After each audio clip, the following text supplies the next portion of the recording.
exploitation of immigration programs. Mass humanitarian parole programs were being abused by the prior administration. So we've restored them to Congress's original intent, allowing those benefits on a case-by-case basis. Secretary Noem also ended decades of temporary protected status for several countries, returning the program to what Congress intended: temporary protection, not permanent status in the United States. Moreover, this administration is doing more to ensure the integrity of our elections. We enhanced the SAVE program so states can verify citizenship of those on their voter rolls more effectively. Since January 2025, we've processed over 58 million queries, and 27 states are participating. Additionally, federal agencies ran nearly 206 million SAVE queries last year to identify fraud and preserve public assistance benefits for lawful U.S. residents and citizens. We're also putting American taxpayers and communities and workers first. We affirmed that aliens should be self-reliant, not dependent on public assistance, and that their sponsors are liable for the cost of public benefits that they access. The Department of Homeland Security is also working to rescind the 2022 public charge rule, restoring our discretion to determine if an alien will rely on government assistance. We've proposed protecting American jobs by prioritizing H-1B visas for higher skilled, higher paid workers so that companies can't use those visas merely as a way to get cheaper non-citizen labor. We've also streamlined agricultural visa processing to better support American farmers. A major milestone was implementing the One Big Beautiful Bill, which added new fees for certain immigration processes. USCIS collects those fees, but only retains a small amount of the money, while the rest goes to other agencies and deficit reduction. Finally, protecting the American people is at the heart of everything we do. After the attack on 2 brave service members of the National Guard last November, Secretary Noem directed us to review immigration benefits for aliens from high-risk countries. In closing, U.S. Citizenship and Immigration Services is restoring integrity, accountability, and security to America's legal immigration system. These accomplishments reflect the dedication of our workforce and the transformative leadership of President Trump and Secretary Noem, both of whom have allowed USCIS to do the job it was created by Congress to do. We stand ready to continue working with Congress to protect the homeland and uphold the rule of law. Thank you, and I look forward to your questions. Thank you, Director Udlow. I now recognize Acting Director Lyons for 5 minutes to summarize his opening statement. Good morning. Chairman Garbarino, Ranking Member Thompson, distinguished members of the committee, thank you for the invitation to discuss the critical work U.S. Immigration and Customs is doing every day to carry out President Trump's agenda to keep America safe, restore order to our communities, and return the rule of law to this country. Under the leadership of President Trump and DHS Secretary Kristi Noem, the men and women of ICE have been empowered to do exactly what they're trained to do: arrest and remove illegal aliens and criminals from our communities. We are enhancing public safety, securing our national security, and finally restoring integrity to the immigration system that had been allowed to collapse. We have supercharged our partnerships with state and local law enforcement, empowering officers around the country through the 287G program to help ICE identify and remove criminal aliens. Those partnerships have increased more than 900% since President Trump took office, and our communities are safer for it. I am also proud of our agency's unprecedented hiring campaign that led to hiring of more than 12,000 officers and special agents in less than a year, and more than 222,000 individuals submitted applications. This expansion of a well-trained and well-vetted workforce will help further ICE's abilities to execute President's and Secretary's bold agenda. Before discussing our broader operations, I must address the situation in Minnesota and the dangers that ICE agents and officers face nationwide. While the investigations remain ongoing, I'm encouraged that some Minnesota officials are finally signaling the willingness to cooperate with ICE. But let me be clear, promises are not enough. We need action. In the wake of the unprecedented border crisis of the previous administration, ICE has stepped into the breach to enforce the law. This commitment has a cost. We are facing the deadliest operating environment in our agency's history. In fiscal year 2025, death threats against ICE personnel increased more than 8,000%. Assaults on officers have skyrocketed over 1,400%. One officer in Minnesota had his finger bitten off by a protester, egged on by elected officials characterizing our officers as Gestapo or secret police. The families of ICE personnel have been made to feel unsafe in their homes. I know this firsthand because my own family was targeted. But let me send a message to anyone who thinks they can intimidate us. You will fail. Despite these perils, our officers continue to execute their mission with unwavering resolve, and we are only getting started. ICE remains committed to the fundamental principles that those who illegally enter our country must be held accountable. Since the beginning of the second Trump administration, we have achieved historic results. From January 20th, 2025 through January 20th, 2026, ICE has conducted nearly 379,000 arrests. Among those arrests were more than 7,000 suspected gang members and over 1,400 known as suspected terrorists. The president tasked us with mass deportation, and we are fulfilling that mandate. Thanks to the resources provided by this Congress, we are ramping up detention capabilities and removal flights daily. In the last year alone, we conducted over 475,000 removals. It's a brutal reality that criminal immigration today is organized by sophisticated, ruthless, transnational criminal organizations. These include cartels and transnational gangs President Trump has rightly designated as foreign terrorist organizations. The only way to defeat them is to destroy their revenue. Within Homeland Security investigations, our special agents are delivering critical outcomes in the fight against transnational crime. We are seizing fentanyl before it kills our children and dismantling the networks that poison our communities. In FY25 alone, we seized more than 2.5 million pounds of narcotics, a 50% increase from the previous year and a critical blow to transnational organization groups everywhere. HSI criminal arrests are at the highest point in history. However, our approach is just not about enforcement. It is about restoring order and dignity to the human beings sold alive by smugglers and exploited by these TCOs. In August 2024, the DHS Office of Inspector General released a report that concluded that more than 291,000 unaccompanied alien children out of nearly 450,000 transferred from DHS to HHS custody were simply lost by the system. We are talking about children exploited in factories, abused in sexual trades, and living as indentured servants on American soil. HSI is leading the charge to find them. We have conducted more than 71,000 field engagements to locate children, verify sponsor legitimacy, and uncover criminal activity related to exploitation. Since February 2025, ICE has arrested more than 500 criminal sponsors of these offenses, including sexual exploitation and forced labor, dismantled more than 2,400 human smuggling operations, and along with our federal partners, located more than 145,000 children. To further ensure TCOs can never threaten our nation again, President Trump dedicated the establishment of the Homeland Security Task Force. The Homeland Security Task Forces represent the most aggressive and coordinated attack on TCOs in history. Through Cross-Border Financial Crime Center, we have developed and implemented a strategy to combat rampant fraud, including government programs in Minnesota and across the country. Using this strategy, HSI has opened numerous criminal investigations into the complex fraud systems that have resulted in the thefts of billions. Much of the fight ICE faces continue to be fueled by so-called sanctuary cities. These jurisdictions provided a shield for criminal aliens when a local jail refuses to honor ICE detainer and releases that predator back into the community. ICE exists to enforce America's longstanding immigration and custom laws. These laws are grounded in common sense, national sovereignty, and simple morality. Our officers and agents enforce these without hesitation, without apology. I ask that all the members of the committee treat them with profound respect that they have earned. Thank you. Thank you, Acting Director Lyons. Members will be recognized by order of seniority for their 5 minutes of questioning. As we have when Secretary Noem was here, we're going to limit it to the 5-minute rule. I'm going to be strict on that for both sides. So do not be surprised if you go over, I gavel you down. I now recognize myself for 5 minutes of questions.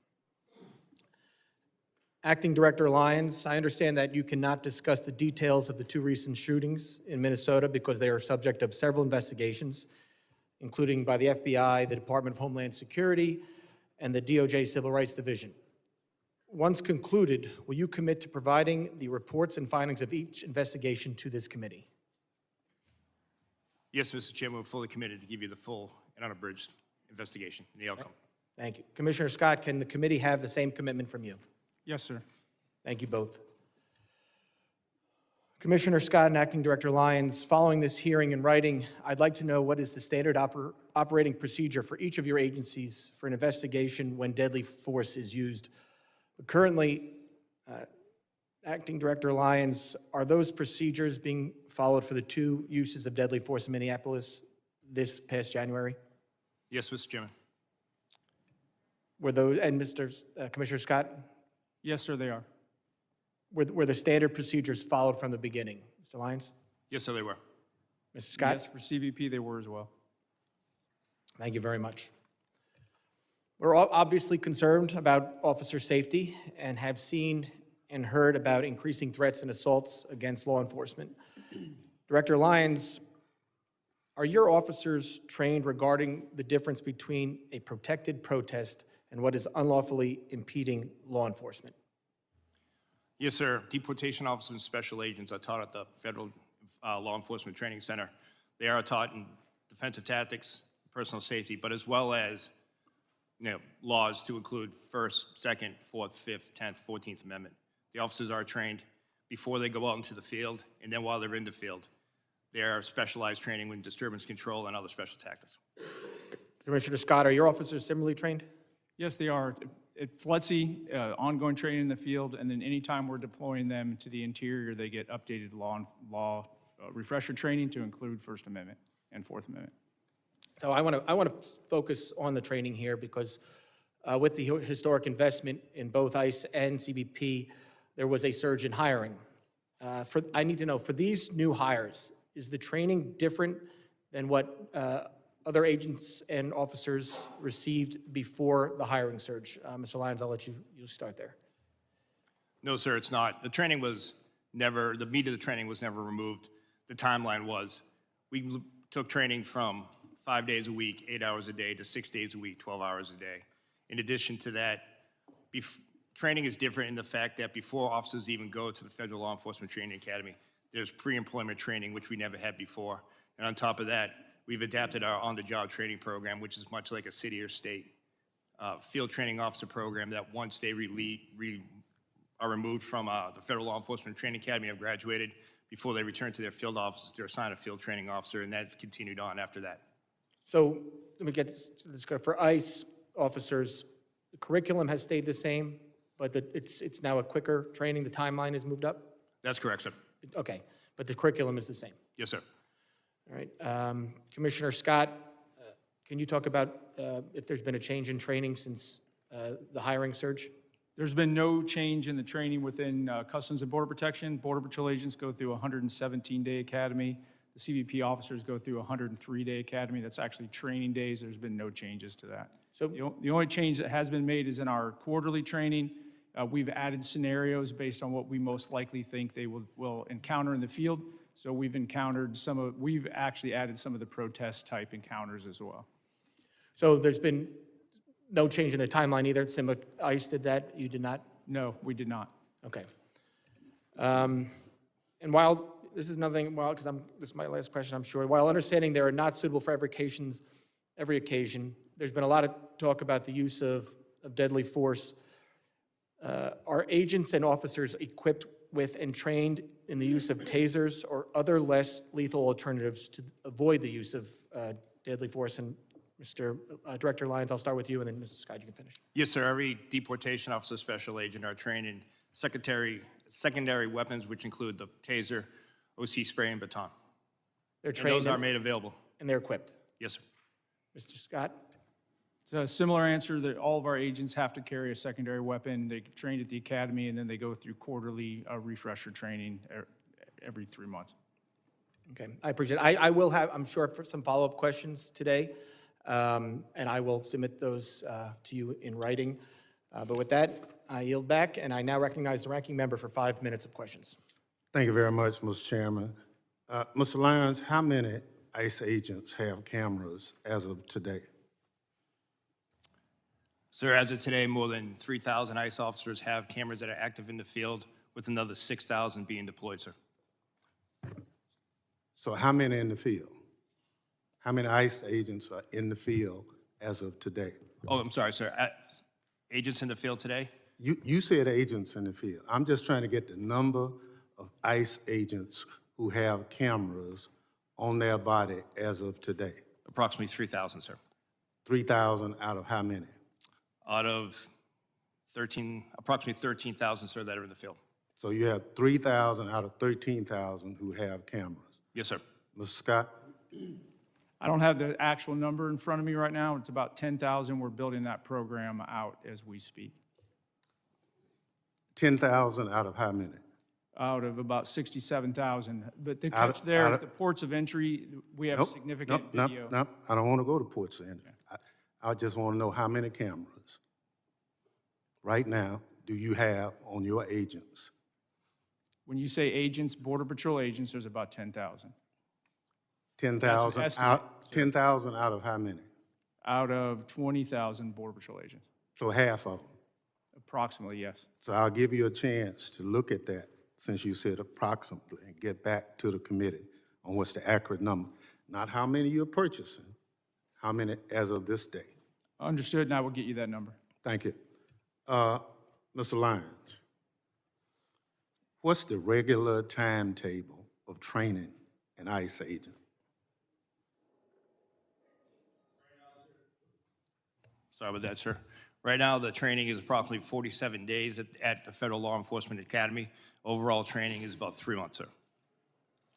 So you went from 3 months to 47 days. No, sir, the whole total training to include the pre-employment training and then the OJT program is 3 months. And 47 days in the Federal Law Enforcement Training Academy.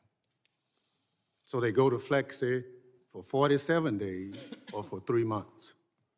No, sir, you asked for the total training time. The total training time now is a combined 3 months, sir, with 47 days at the Federal Law Enforcement Training Academy. So you didn't reduce the timeline for any of the ICE agents to come on board? We reduced the timeline for the previous certified federal law enforcement officers or special agents, where we went to the ones who are already trained in firearms and defensive tactics and criminal procedure. We adapted to a shorter program so they would just have the extensive Immigration Nationality Act training, immigration law, and ICE-specific training. So if you hired somebody for ICE today, how much training would they receive before they become a full-time agent? So for a person off the street who has never been a law enforcement officer, they're looking at approximately 3 months of training, sir. And the 47 days is for who? That is for everyone that hasn't, who's never worked for ICE, sir. So you could have someone that's a Capitol Police officer. They would not have to go through extended training for when it comes to defensive tactics, firearms, et cetera. They would have to go through the rigorous immigration training, which unfortunately immigration law is just as confusing and long as tax code, which we have to ensure that we devote that extensive time to. Thank you so much. But Yes, sir. would you provide the committee with the timeline? Yes, sir. We will provide you. Some of us understand it's 47 days. Yes, sir. We will But provide you're you telling us it's 3 months. from the beginning, sir, when they go ahead and come on pre-employment training to the Thank you. OJT program afterwards. But we will provide the committee with the full for Okay. each breakdown. For Mr. Lyons and Mr. Scott, over the past several weeks, the president has made a series of comments regarding the midterm election. The president has urged my Republican colleagues in Congress to nationalize elections. Now, are you involved in any planning on guarding precincts in this country as of today? Mr. Scott, No, sir. Mr. Lyons. No, sir. So there's no information, you've not been asked to start deploying people for areas anywhere? No, sir. Well, thank you very much. Mr. Lyons, I'll get it in writing, Mr. Chairman. I'm going to follow your directions on this. Gentleman yields back. Thank you, Ranking Member. I now recognize the gentleman from Texas, Mr. McCall, for 5 minutes of questions. Thank you, Mr. Chairman. A decade ago when I chaired this committee, Mr. Thompson and I passed a bill to authorize ICE into law. It was a bipartisan effort. It passed the House overwhelmingly, both Republican and Democrat. A decade later, here we are. The Dems have called to abolish ICE. Now they're trying to shut it down. So what has happened in that 10 years? Let's go back to the last 4 to 5 years. What happened in this country and at the border? As someone who lives in the border state of Texas, we saw the most dangerous, wide open border that I've seen in my 22 years in Congress. 10 to 12 million people, and that's what we know about. I think it's far greater, came into this country. Many of them dangerous, violent criminals, some known or suspected terrorists, which I find extremely dangerous. That's why I served as an impeachment manager for Mayorkas, because he violated federal law. The federal statute says, as a former federal prosecutor, I know this, shall detain aggravated felons. What did Mayorkas do? He told his agents, that's discretionary. You can release them. As a result, we had tens of thousands of aggravated felons left on the streets of America to roam freely, not to mention the human and sex trafficking of children, Mr. Lyons, as you pointed out. So what is the administration trying to do? They're trying to remove a public safety threat from the United States of America. That is their job.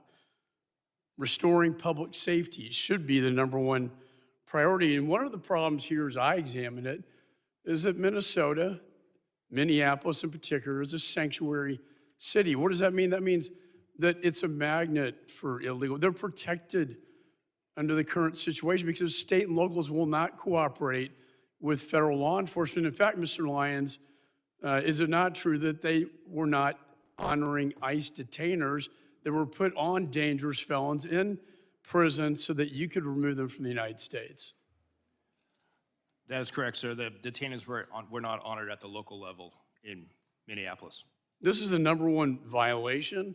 In addition, the rhetoric on the left led to over 1,000% increase in assaults on ICE officers, an increase of over 8,000 of death threats to them. All this created a perfect storm for our officers being thrown into this situation. And then Agent Bovino came into the picture, and I would argue, in fairness, that he escalated the situation by the way that was handled. Your officers are not trained to effectuate crowd control. They are trained to move in surgically, go in and remove these dangerous, violent criminals from the United States of America. I've called for de-escalation after the 2 deaths, the 2 shootings that took place. I believe that these roving patrols should be done at the border rather than in the major cities of the United States. So when the president decided to remove Agent Bovino and put in Tom Homan, who I've known for years, a consummate professional, law enforcement professional, I commended the president. And what has been done since Mr. Homan came into the job? We now have targeted law enforcement operations. He is returning to the original mission of ICE. He is working with state and locals to do the crowd control. He is getting them to honor the ICE detainers. He is also getting the body cameras put on them. And the roving patrols, in his words to me, should be done at the border, not in major cities. My question to you, Mr. Lyons, is Mr. Homan now, are his operations in Minneapolis now bringing the situation under control? So we've seen a de-escalation in the fact that the protests, while they still go on, have subsided, and ICE has been allowed to do their targeted, intelligence-driven enforcement operation. Just the other night, local authorities arrested 54 protesters at the local level where ICE officers did not have to be engaged in that. My final question to you, do you believe the model that Mr. Homan is now setting in Minneapolis should be a model for the nation? Gentleman's time has If expired. I could allow the witness to answer. I understand that, but I'm holding. I'd it like to on the 5 minutes. record an answer, Mr. Chairman. Do you agree that Mr. Homan's model is one for the nation? Gentleman's time has expired. Yes or no? I now recognize the gentleman from California, Mr. Swalwell, for 5 minutes. A couple nights ago, I met with a woman who works as a cashier at a grocery store, and I told her I was coming to see you, Mr. Lyons, and she said, will you ask him, and she didn't want to give her name. She was terrified to give her name. But she said, when I get off my shift around midnight and I walk through the parking lot to my car, she said, if somebody rolls up in an unidentified van and gets out wearing all black and their face is covered and they don't have any identification and they ask me to get into the van, how do I know who they are? How does she know, Mr. Lyons? How does she know if they're an ICE agent or bad guys? Sir, ICE agents have identifiable placards on their uniforms as well as their badges representative, but you won't see ICE agents rolling through the parking lots and just snatching someone up. ICE does intelligence-driven, targeted enforcement operations. Well, Mr. Homan and others have said that they target individuals based on the color of their skin and the accents that they speak, and that's why people are running through the fields and factories where they work. Director Lyons, last year you said in Phoenix at the Border Security Expo that you wanted to see a deportation process that was like, quote, Amazon Prime, but with human beings. Mr. Lyons, how many times has Amazon Prime shot a mom 3 times in the face? None, sir, but you're also... It's the square root of 0, that's right. Yes, sir. Yeah, but if we're going to go down that route of my comment, I did say that comment. However, that comment was taken out. If you go back and watch the video, I did say that we need to be more efficient when it comes to removing individuals from the United States because ICE doesn't detain punitively. We detain to remove. I don't want to see people in custody. At the end of my statement was, and again, to your point, it was a industry day for AI and efficiencies, but I did say at the end of it, but we deal with human beings, so we can't be like them. And speaking That's of the human- key part that you're leaving out. Well, speaking of human beings, how many times has Amazon Prime shot a nurse 10 times in the back? None. How many times has Amazon Prime dragged a woman out of her car by her hair and then dragged her down the street? None. How many ICE agents have been fired for their conduct under your leadership? Sir, I can get you that data. I'll get that back to you. Is it more than 1? I'm not going to speak about personnel actions, but I'll get you that data. Can you tell us if at least, God, I hope at least 1 person has been fired for their conduct since these operations have begun? Are you telling us you can't even say 1 person's been fired? Sir, I'm not going to talk about personnel actions, but we will get back to you. But 2 people have been killed so far, is that right?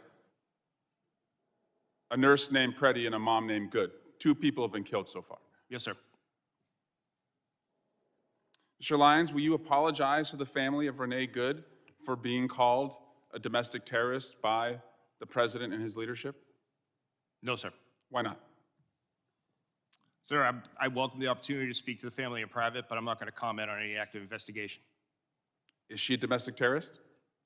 Sir, I'm not going to comment on the investigation, and the president and Secretary Noem are elected officials. That's their right to their comments, but as career law enforcement, we won't speak to any. Do you agree with their comments? Sir, I'm not going to go ahead and talk about any ongoing investigation. Will you apologize to the family of Alex Preddy for also being called a domestic terrorist? Sir, again, I'm not going to speak to any ongoing investigation. Mr. Lyons, your staying to lead ICE is a decision. Sir, I'm sorry. Could you repeat Your that? staying on to lead ICE is a decision. And I've read your background. You have a decorated career. You've served in the military. You are what I would call otherwise employable. I think most people would agree this is not the only job that you can get. But since you've been on this job, women have been dragged by their hair through our streets. A 6-year-old child battling stage 4 cancer has been deported, and it turns out he was a U.S. citizen. People are running through the fields where they work. People who've gone to the streets as allies have been shot and publicly executed. It's a decision to stay on at this point. And considering your honorable service in the past and the dishonorable acts that those who have worked for you have conducted, and the disgraceful statements that the leadership above you have said, you now have a decision. Will you stand with the kids who you're supposed to protect, or will you side with the killers bringing terror to our streets? Mr. Lyons, will you resign from ICE? No, sir, I won't. Why not? Because, sir, that child that you're showing right there, the men and women of ICE took care of him when his father abandoned him and ran from Gentleman's law enforcement. time has expired. He never should have gone into Gentleman's time custody. has expired. I recognize the gentleman from Mississippi, Mr. Guest, for 5 minutes. Thank you, Mr. Chairman. Mr. Chairman, we stand on the verge of a second Democrat shutdown of the United States Department of Homeland Security just within the last 90 days. The Department of Homeland Security employs 260,000 men and women across 22 different agencies. Those agencies include 63,000 men and women who work for CBP, 60,000 who work for TSA, 22,000 for FEMA, 18,000 who works for USCIS, almost 50,000 civilian and military employees with the United States Coast Guard, 7,800 Secret Service employees, 2,500 CISA employees, and over 8,000 agents and analysts with the Department of Homeland Security investigation who perform a crucial function to protect and serve this country. This second government shutdown, led by my friends on the Democrat side of the aisle, will leave our country less safe. Don't just take my word for it. Let's look at the words of the Biden administration. President Biden and Kamala Harris, Department of Homeland Security, in September of 2023, as the nation faced a potential government shutdown, they issued a fact sheet. That fact sheet is entitled "The Impact of Government Shutdown on the DHS Workforce."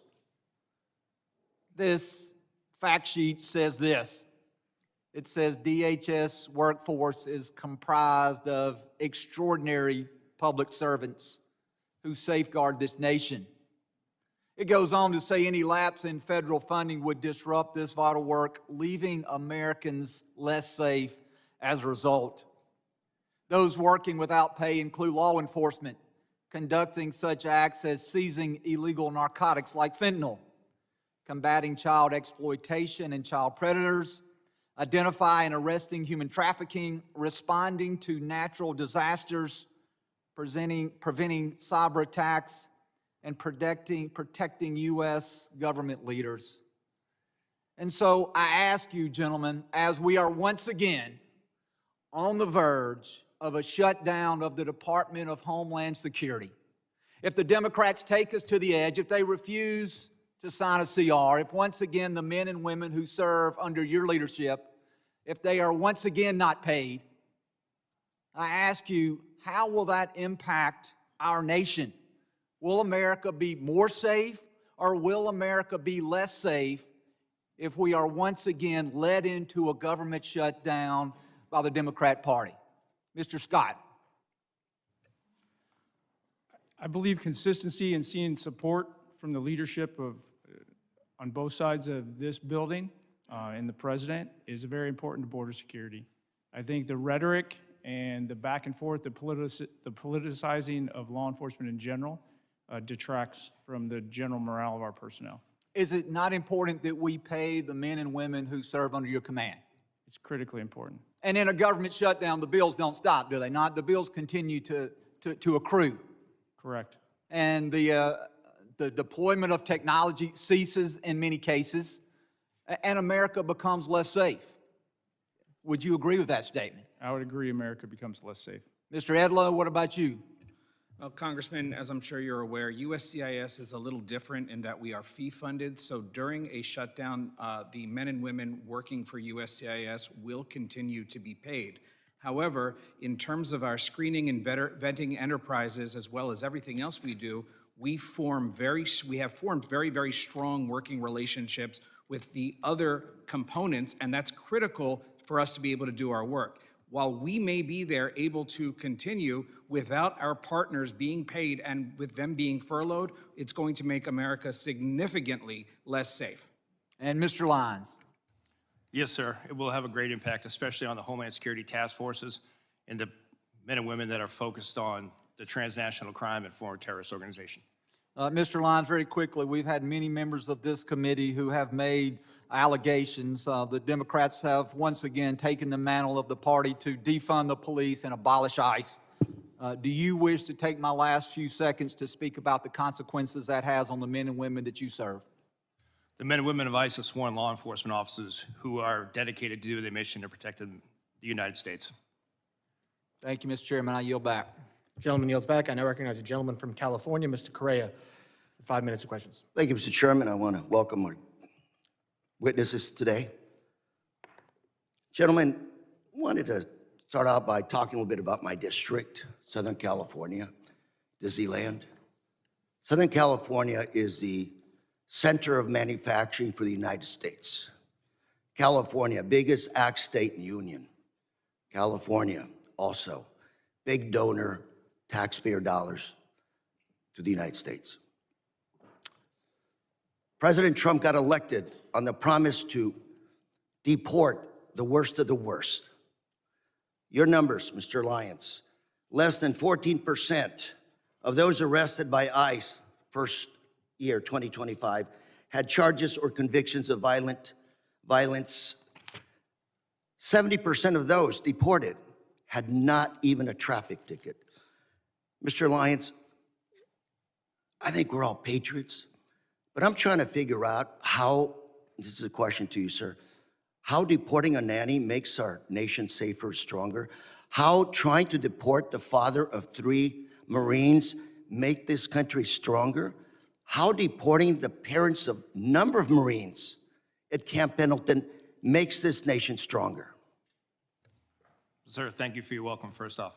Just to address your, the numbers with the 14%, sir, that's 14% that are listed as violent criminal felonies. However, what's left out of that is the fact that what's left off that list. Those is human trafficking. 70% that don't have a traffic ticket Sir, and deported, how has that made our nation stronger? Sir, if you look at what ICE has done, more than 60% of every individual that is in ICE custody has a pending or a conviction on a criminal charge. Not to count. Sir, let me move ahead. I only have 3 minutes, and we'll talk later. Let's talk about American citizens. Again, back home. People, young people asking me, what do I have to carry with me so I won't be deported? Is, Mr. Lyons, carrying a passport, is that enough so they won't be detained or deported in my district? Sir, an American citizen shouldn't carry or shouldn't feel the need to carry. Let me tell you what some of your ICE agents have done. They pulled over a gentleman in a pickup truck, showed his passport, they threw it to the side, detained him. What do we have to do to show that we're American citizens? Sir, no American citizen falls under Title VIII. No American citizen will be arrested for being an American citizen. But you just said to my colleague that nobody has been fired because of violations of the law for disciplinary actions, yet this is happening in my district.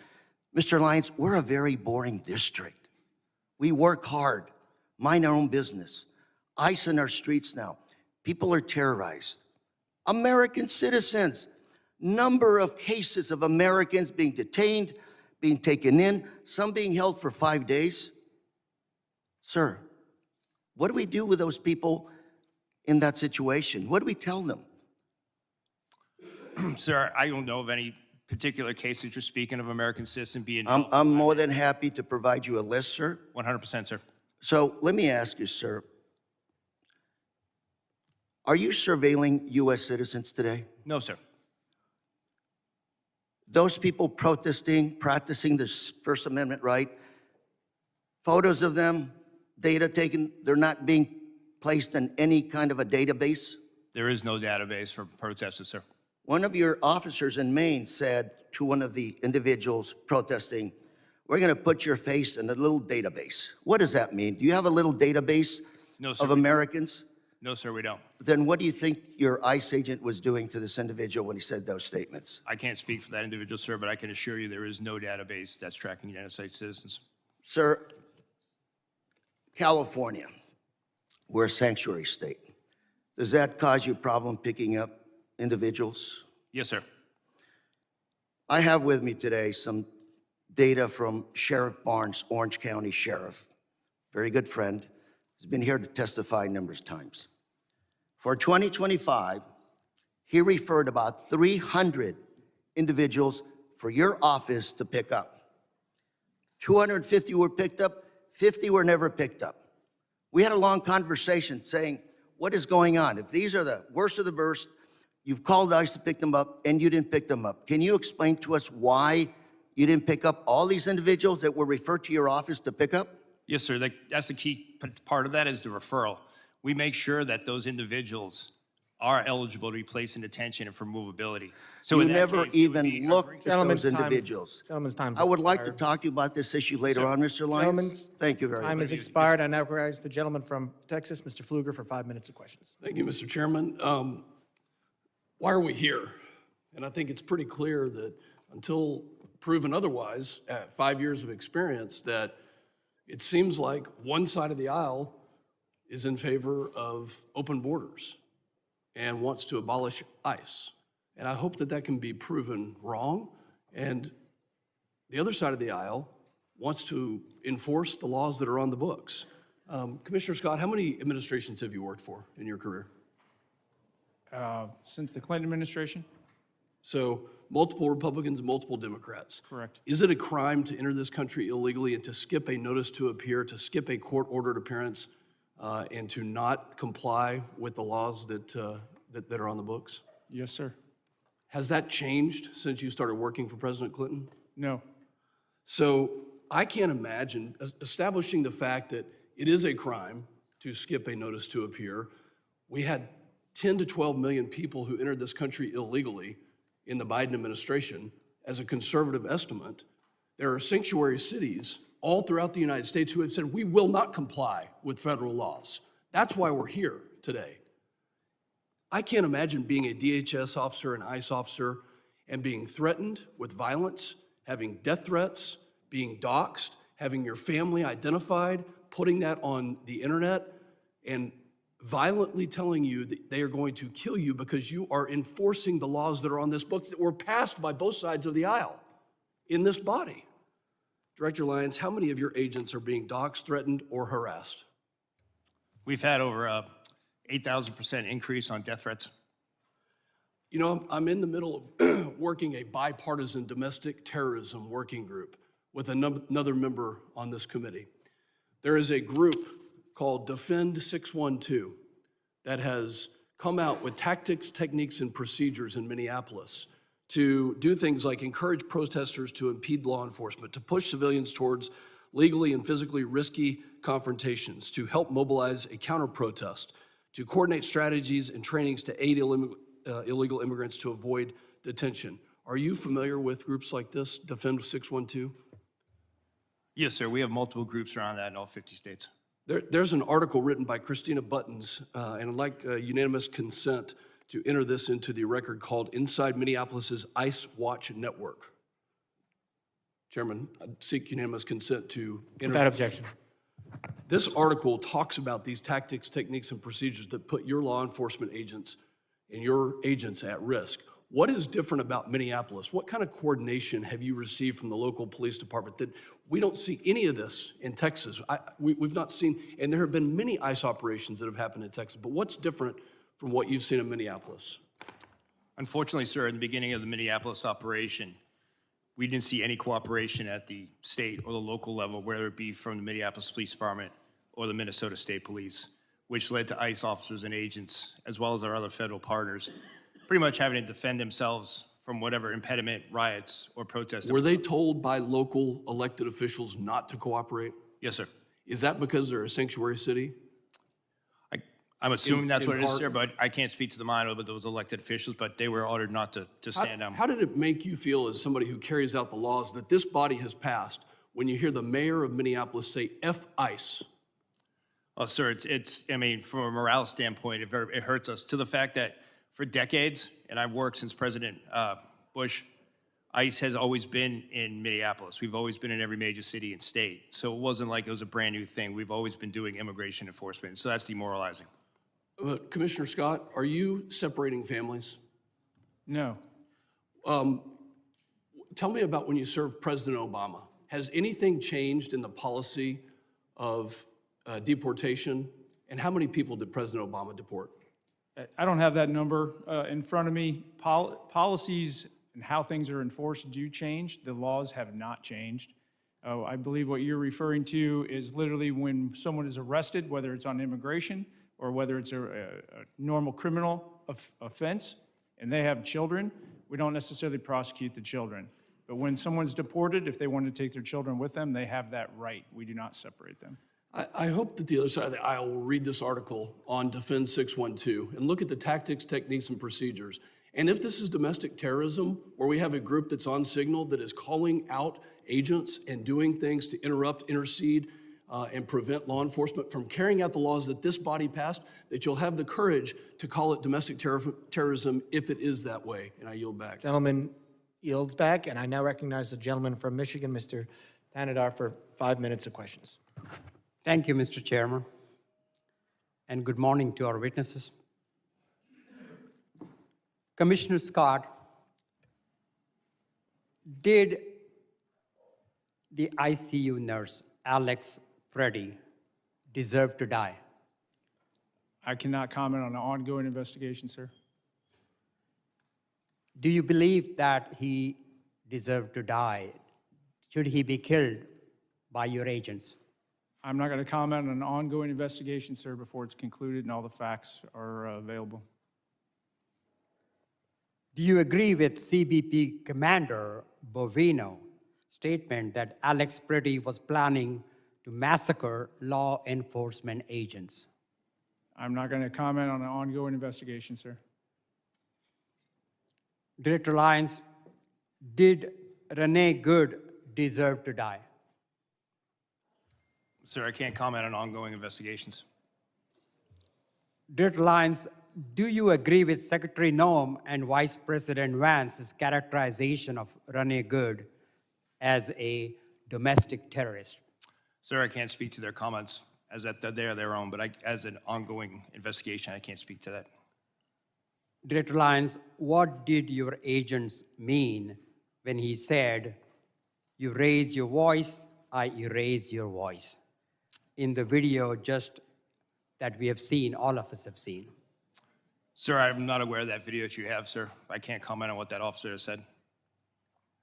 Does that statement, if I show you the video of that, does that statement reflect the value of your agency? And does ICE respect and adhere to the First Amendment? Yes, sir, ICE does respect and refer to the First Amendment, but that doesn't respect, your statement that you said doesn't represent the values of the men and women of ICE. Commissioner Scott, does CBP respect and adhere to the First and Second Amendment? Yes, we do.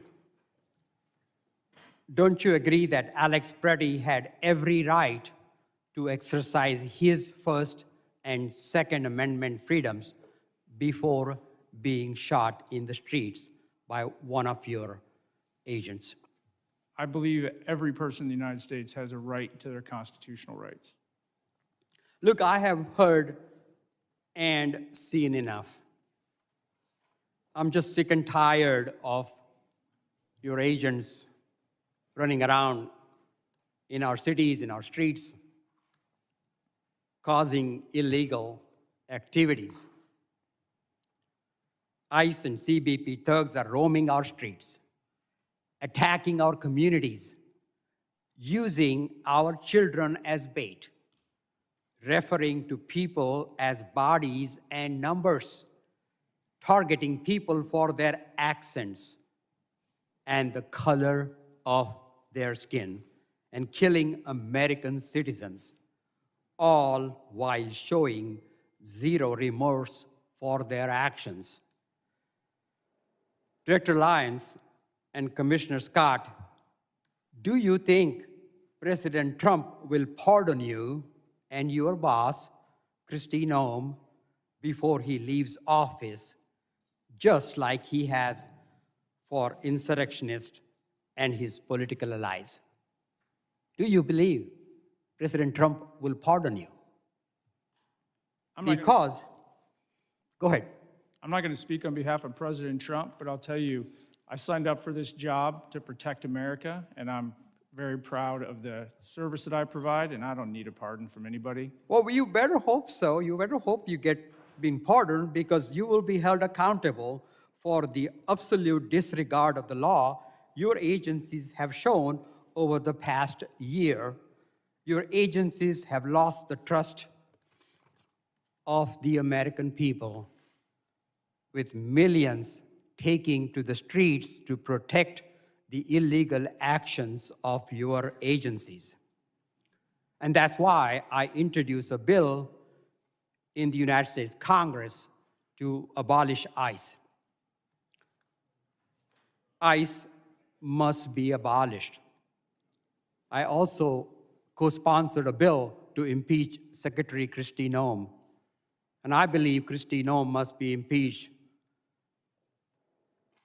And this Congress must do everything in its power to carry out oversight actions against these rogues departments, including if Gentleman's necessary. time is expired. A witness has requested a break. Committee will recess for 5 minutes. Members of the audience will remain seated.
Committee will come to order.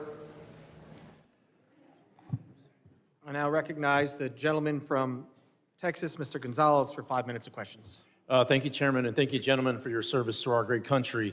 I was speaking to some agents that were deployed from Texas to Minnesota, just asking for the ground truth of what was happening. And one of the things that stood out to me is one of the agents said, Tony, it reminds me a lot of Fallujah.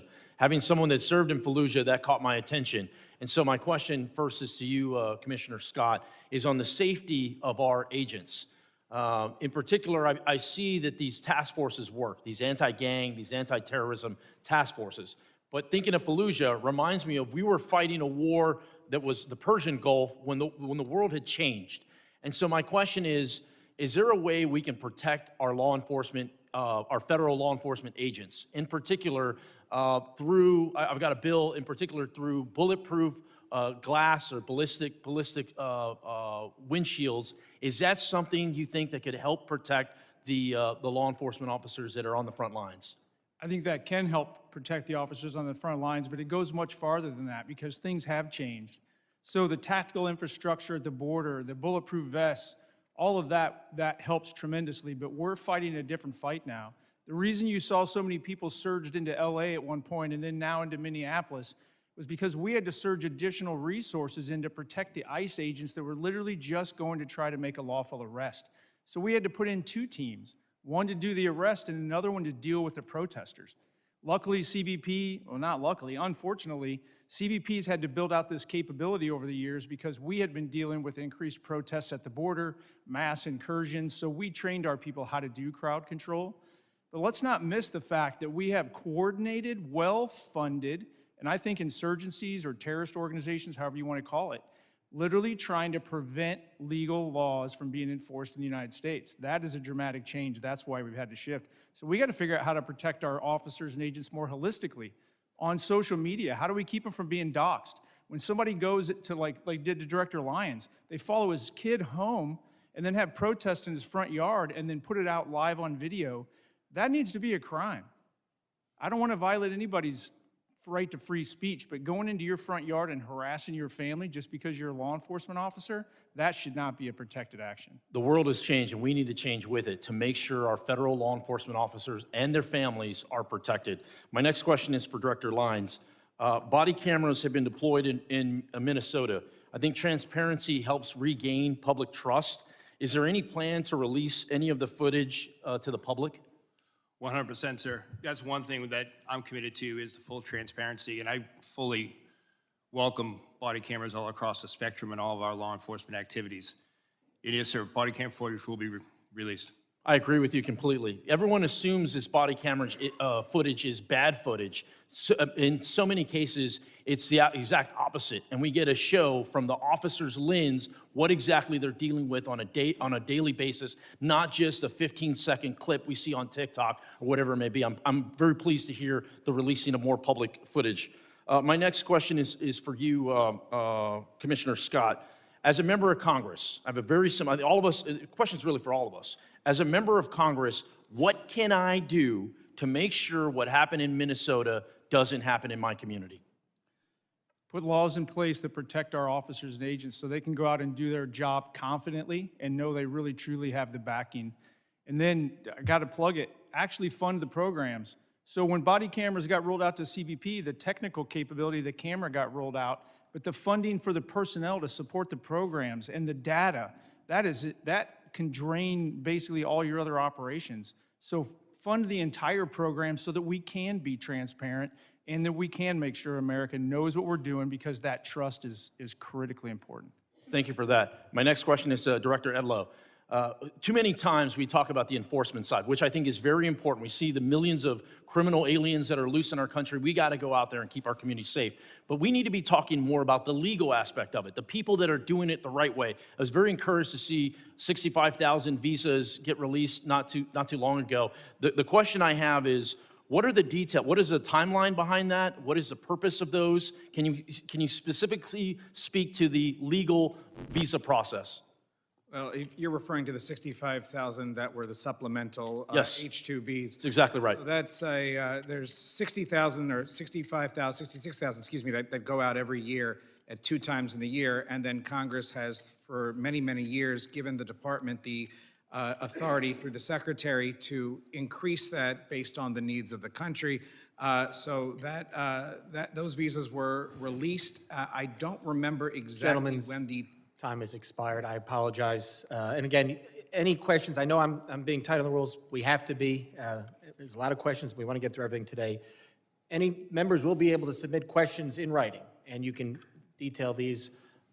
Thank you very much. I now recognize the gentleman from Rhode Island, Mr. Magaziner, for 5 minutes of questions.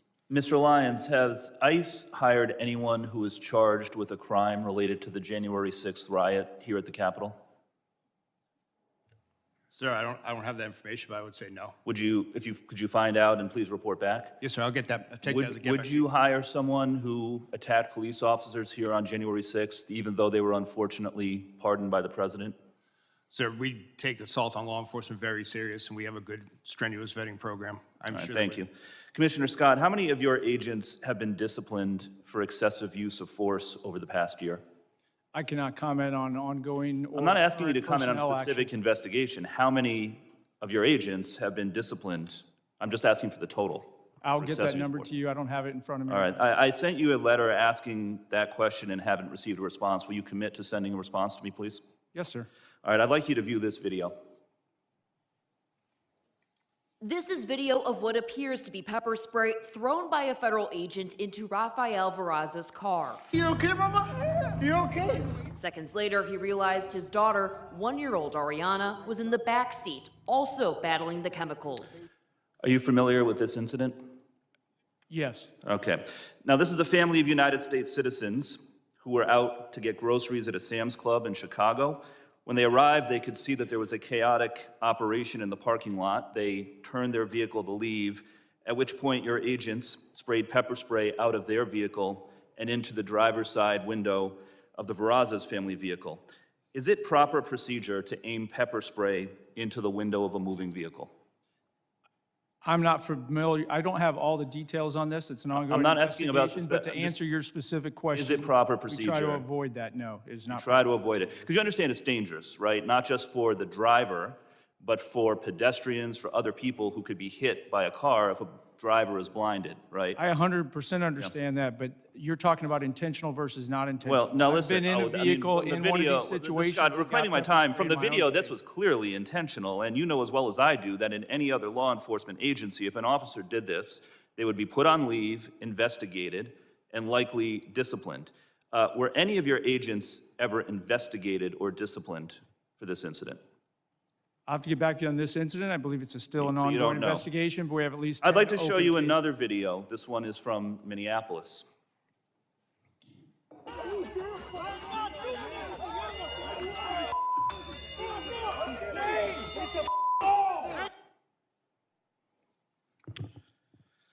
So as you can see, the agent sprayed pepper spray at close range directly into the face of an individual who had already been pinned to the ground by 3 other agents. And there's a picture of this behind me to give you a better view. Is this proper procedure for the use of pepper spray? I cannot comment on that because you're only showing one piece, and that subject Has is this clearly agent not been compliant. investigated? But this is not the intended use of this weapon, correct? The intended use is to try to avoid escalating. It's to de-escalate All the right. situation. Well, he was already pinned to the individual ground by comply. 3 other agents. I think he had been de-escalated. Is there any investigation into this agent for doing this? I'll get back to you. There are several open investigations. All right, listen, there has been no accountability in your agency under the Trump administration. None. Your agency has repeatedly been caught on tape using unnecessary violence against civilians, and you can't even tell me if any of these agents have been investigated or disciplined. You are supposed to be making people safer, and instead, your agents are being unnecessarily violent. And that is why the Trump administration has lost the trust of the American people on immigration. Understand, it's not just the actions of the agents in the field, it is the lack of accountability from the top that has caused public trust to erode. And there need to be major reforms before we vote to give any of you any more funding. Your agencies need to act like other law enforcement agencies. Take off the masks, wear badge numbers, enforce discipline with real standards of conduct. But accountability starts at the top. Kristi Noem is completely unfit and should be removed from office. And all of the operations that we just watched were overseen by Commander Gregory Bavino, who himself engaged in excessive use of force. He even admitted that he lied to a federal judge when he claimed he had been hit by a rock prior to throwing a tear gas canister at a crowd of civilians. But then after the footage came out, and that turned out to be not true, he admitted that he had lied about it. Mr. Scott, what disciplinary action do you plan to take against Mr. Bavino?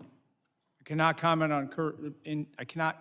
on personnel actions on any. Is there an investigation underway or being considered into Mr. Bavino? Every allegation and every use of force is fully investigated. Well, within please DHS. investigate him. Goes through a review You board. need and to then start Gentlemen's- enforcing discipline. in Gentleman's your time agency. has expired. I now recognize the gentleman from Alabama, Mr. Strong, for 5 minutes of questions. Thank you, Chairman Garbarino, Ranking Member Thompson, and thank you to all our witnesses for being here today.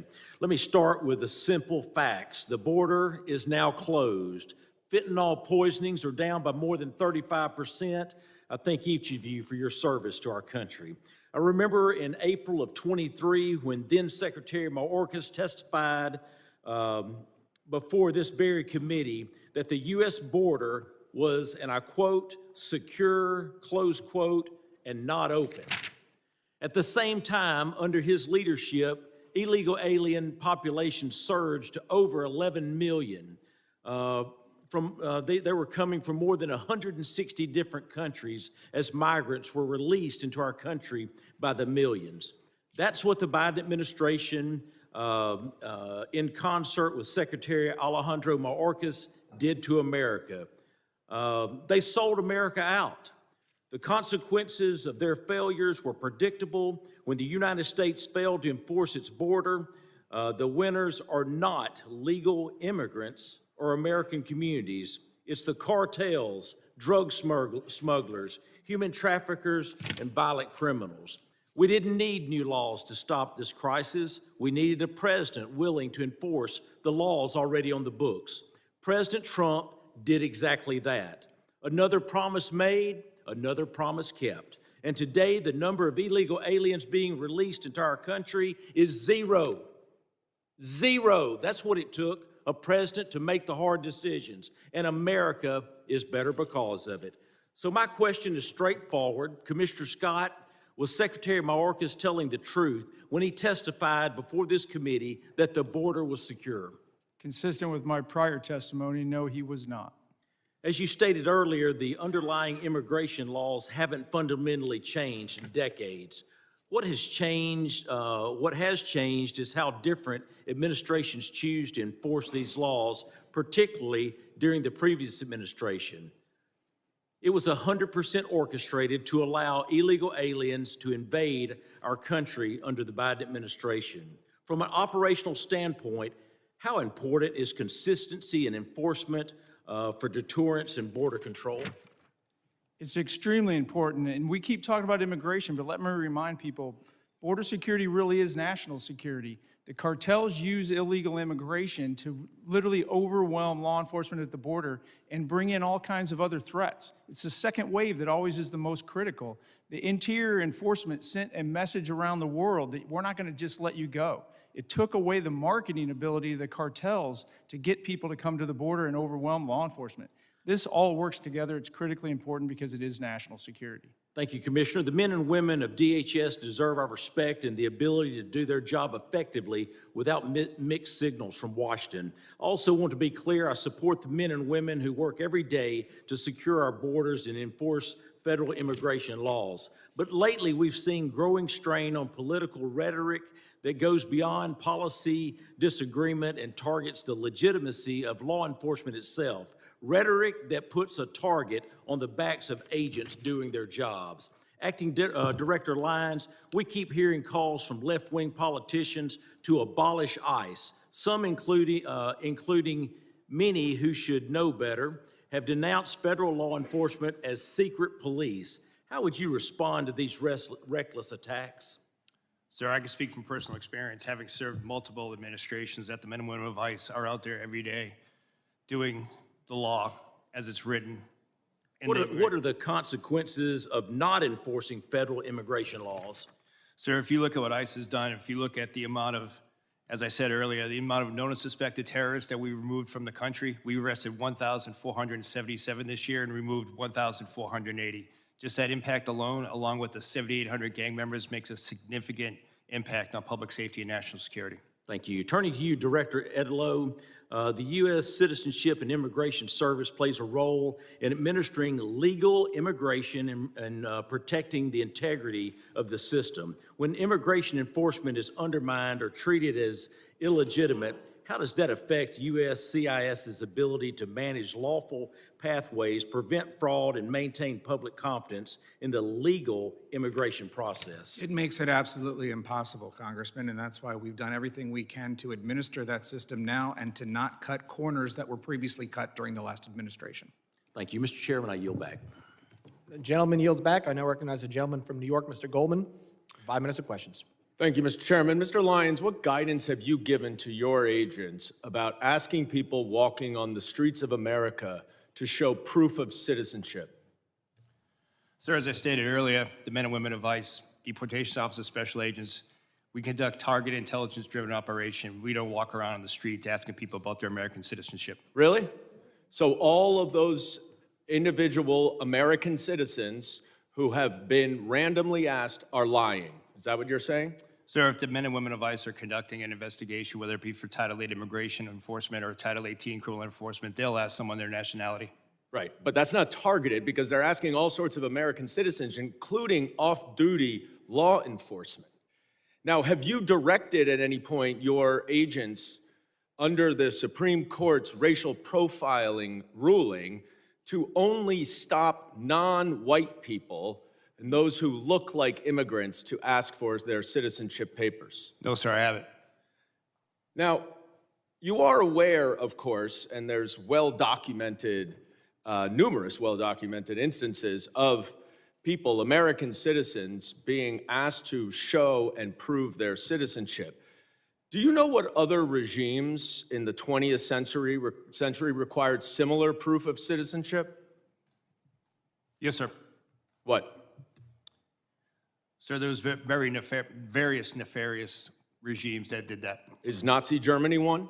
Yes, but Is the Soviet Union one? I honestly Sir, have to I'm stop asking you the right there, questions. sir. Is the Soviet Union one? Yes, sir, but I totally, this is the wrong type of questioning you No, should be asking me. I'll tell you what the wrong type But of actually, thing sir, is. Sir, is it's the my Holocaust time. Museum is down at Reclaiming my 14th time, and sir. Independence. If you want to go see Reclaiming my Nazism, time, that's what Mr. it is. Chairman. It's not the men and women of ICE that are out there doing it every day. So to say that the men and women of ICE are Mr. Chairman, I'm reclaiming my time. I would like my wrong. time back, please.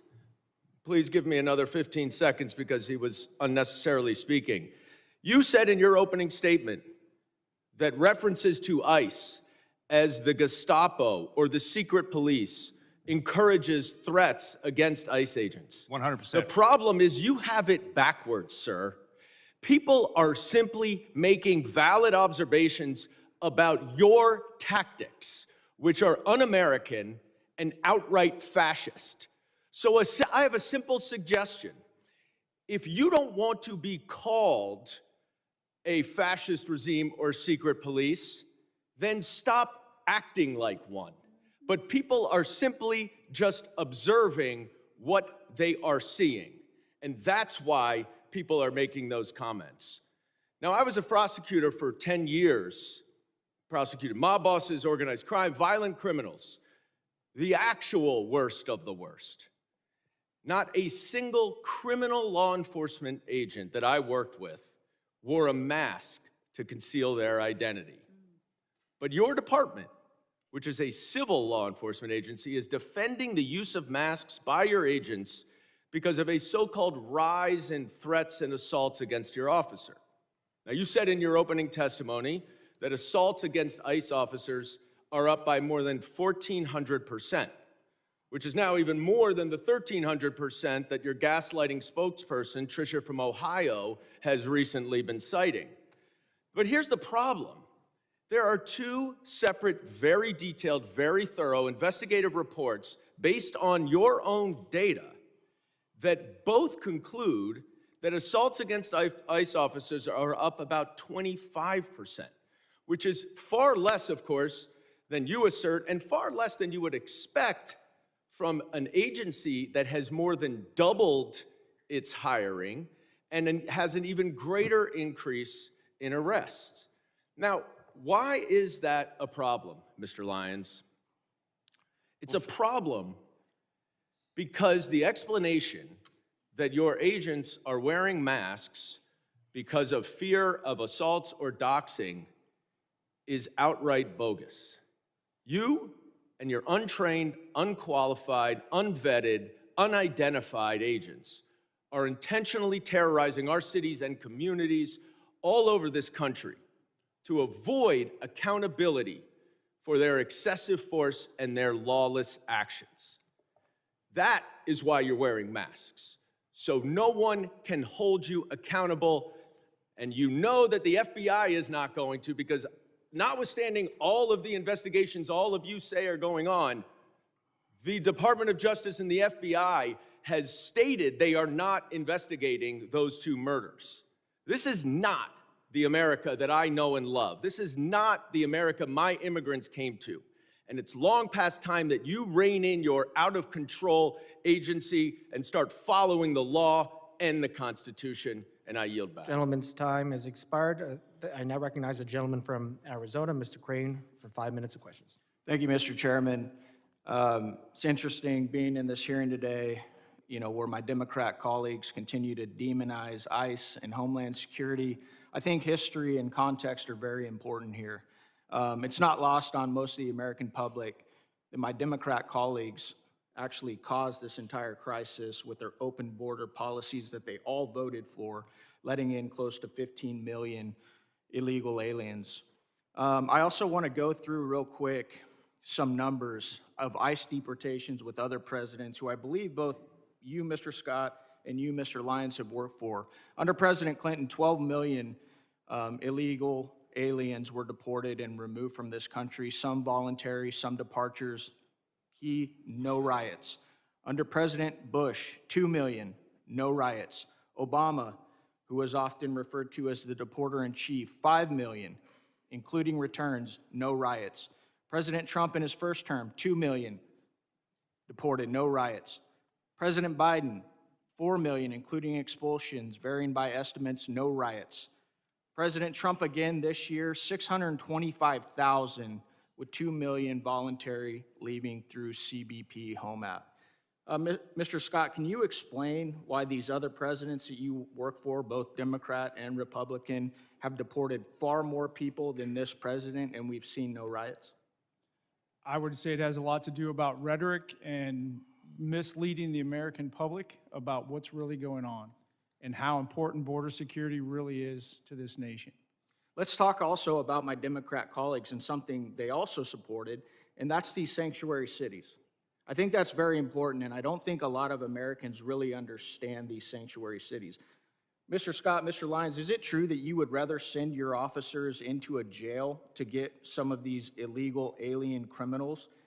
Is it safer for your agents and also the illegal alien criminal if your officers are able to go into a jail instead of having to go out and find them on the street? Mr. Lyons, I'll start with you. Yes, sir, it would be. You wouldn't see the amount of law enforcement officers involved in immigration operations. Right. How about you, Mr. Scott? I 100% agree with the director, and just as importantly, it would allow me to put more agents back on the border to prevent people from getting in here in the first place. Let's also talk about these riots. Mr. Scott, Mr. Lyons, do you guys remember any riots, when for some of these victims that were assaulted and victimized by illegal alien criminals like Nate Baker, Laken Riley, Fletcher Harris, Skylar Provenza, Ivory Smith? I've got a whole list of them. Do you remember any riots from our Democrats or their constituents when any of these American citizens were victimized by illegal alien criminals? No, sir. No, sir. Why do you think that is? Because that's the question that I get asked all the time. Congressman, why do the Democrats care more about illegal alien criminals than they care about these American citizens, many of them who are young, have their entire lives ahead of them, didn't show up to a protest, right, to obstruct federal law enforcement. They're just going about their daily lives and they get victimized by people who aren't supposed to be here. Why do you think they don't care about American citizens? I cannot speculate, but when I look at the chaos that it creates and the corrosive nature that it creates, I go beyond the politics of the United States and I look at our nation state adversaries like Iran, Russia, and China and their influence on social media to keep this negative discourse going. And I think this is a much bigger issue than we're actually admitting that it is in here. I want to tie this together to something that's very pertinent that's going to happen this week here in Congress, where the American people are going to see the bookend of what's going on. We are going to attempt to pass the Save America Act, okay? Which requires documentary proof of U.S. citizenship to register to vote.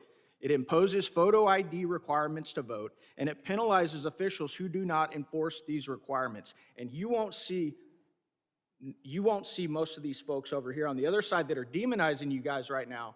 You will not see them support it. So they let millions and millions of illegal aliens into the country. They set up these sanctuary cities so you can't go enforce these federal laws that are on the books that Congress has passed. And now they won't vote to stop these illegals from voting in our elections.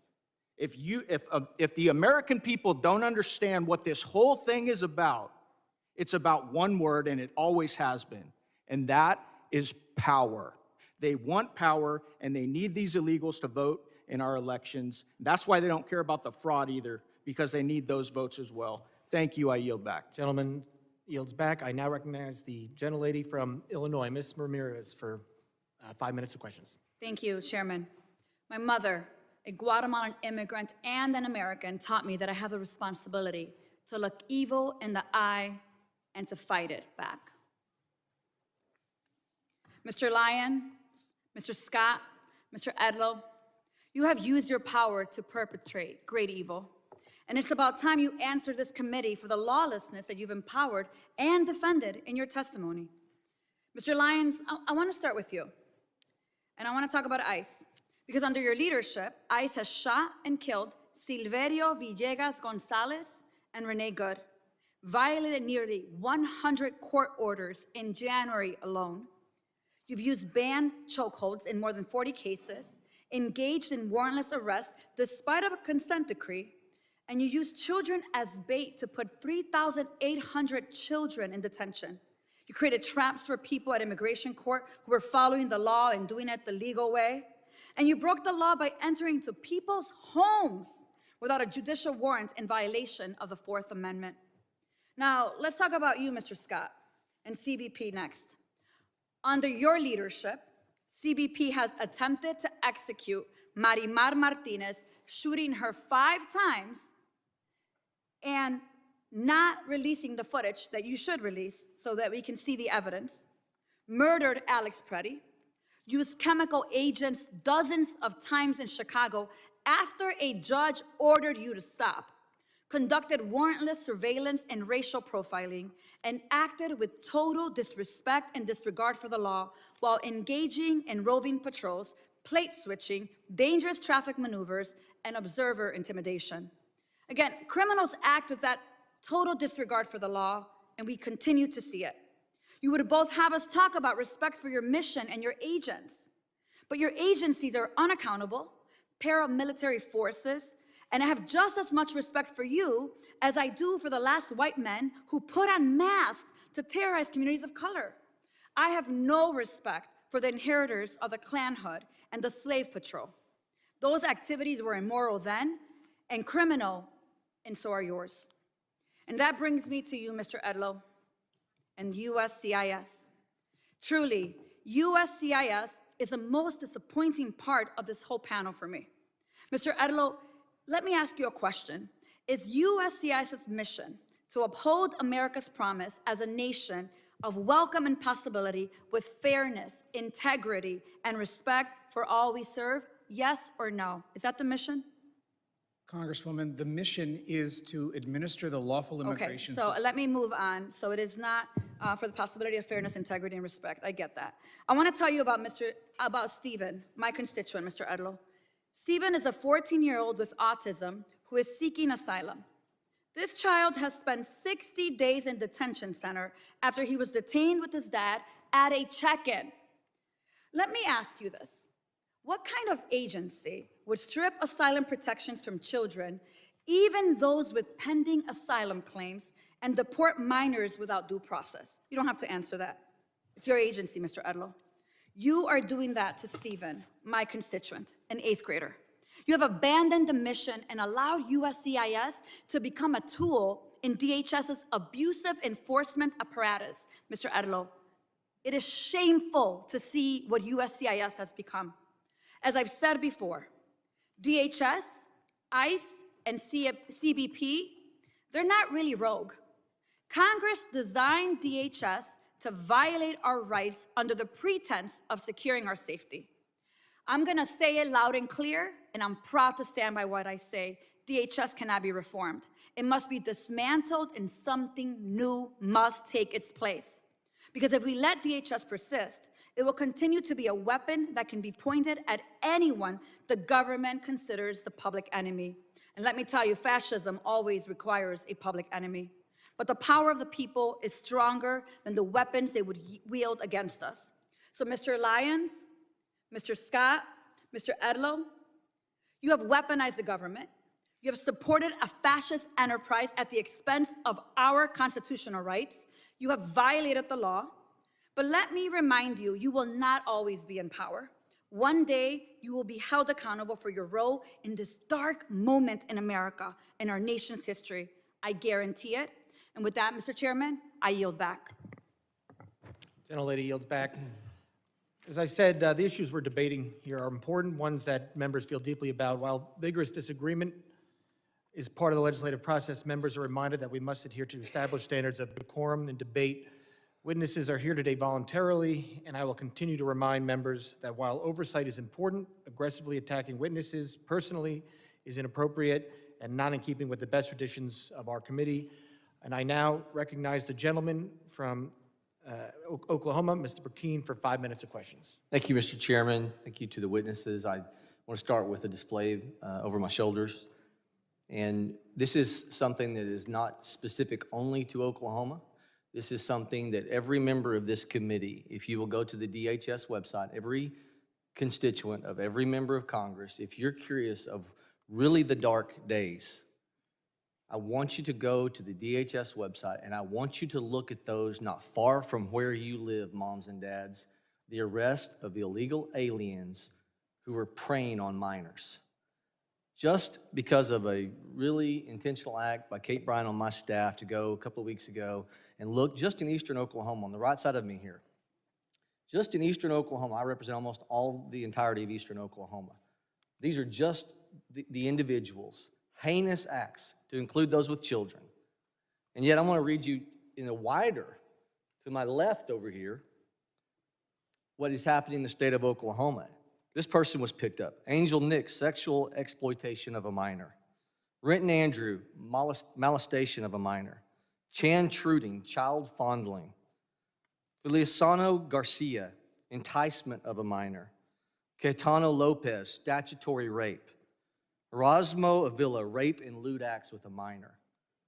So for everyone who is in short-term memory, it's the way things operate in the court of public opinion, everyone is looking and you're forgetting the conversations you were having 2 and 3 years ago. If you had teenage kiddos wanting to go outside of your home and you knew that they were going to go to Dallas, Texas, or some city, and you knew that you had to have a conversation with them with what was happening, the 15 million you knew were in the country illegally, that you had no idea what they would be doing, who would they be preying upon. And moms and dads, don't you feel just a little bit safer if we're going to be gut level honest? That's the realization of what the generational opportunity this administration has afforded this country. It's the ability to feel safe over the madness of opening the border for that 4-year period that allowed 15 million people. You don't know where they came from. You don't know their background. You don't know their history.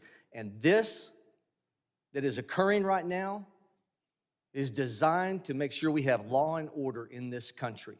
If you do not have law and order, you don't have prosperity. So to all those who are second-guessing the reactionary moments, to the law enforcement who have to respond in real time, the quarterback who's questioned Monday morning because he's facing the 300-pound defensive linemen. It's easy to do that. But law enforcement walks out of their home every day and is faced with life or death questions.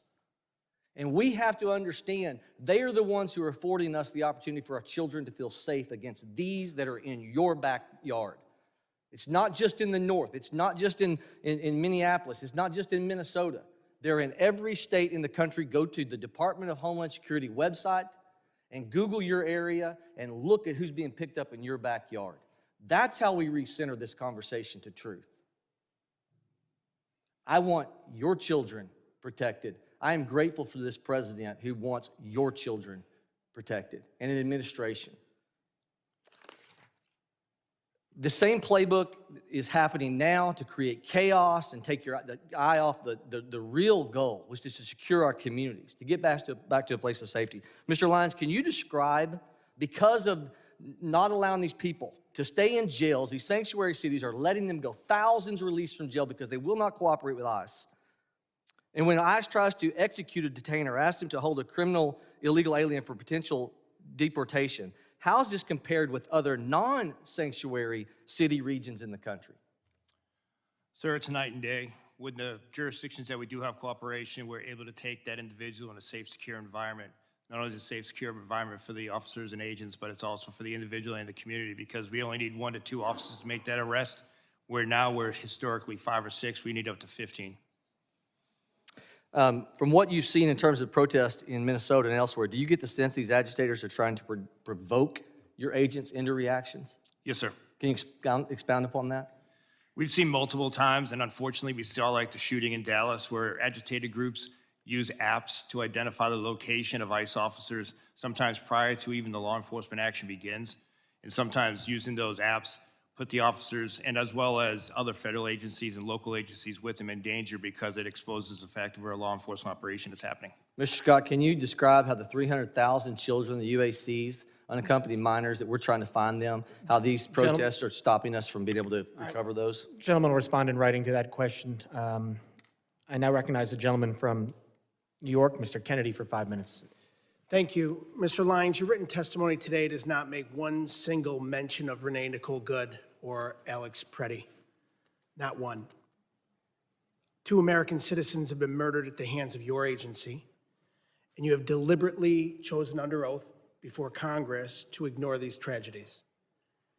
And so today, in my 5 minutes, I look forward to getting the American people some answers and some accountability that I believe they deserve.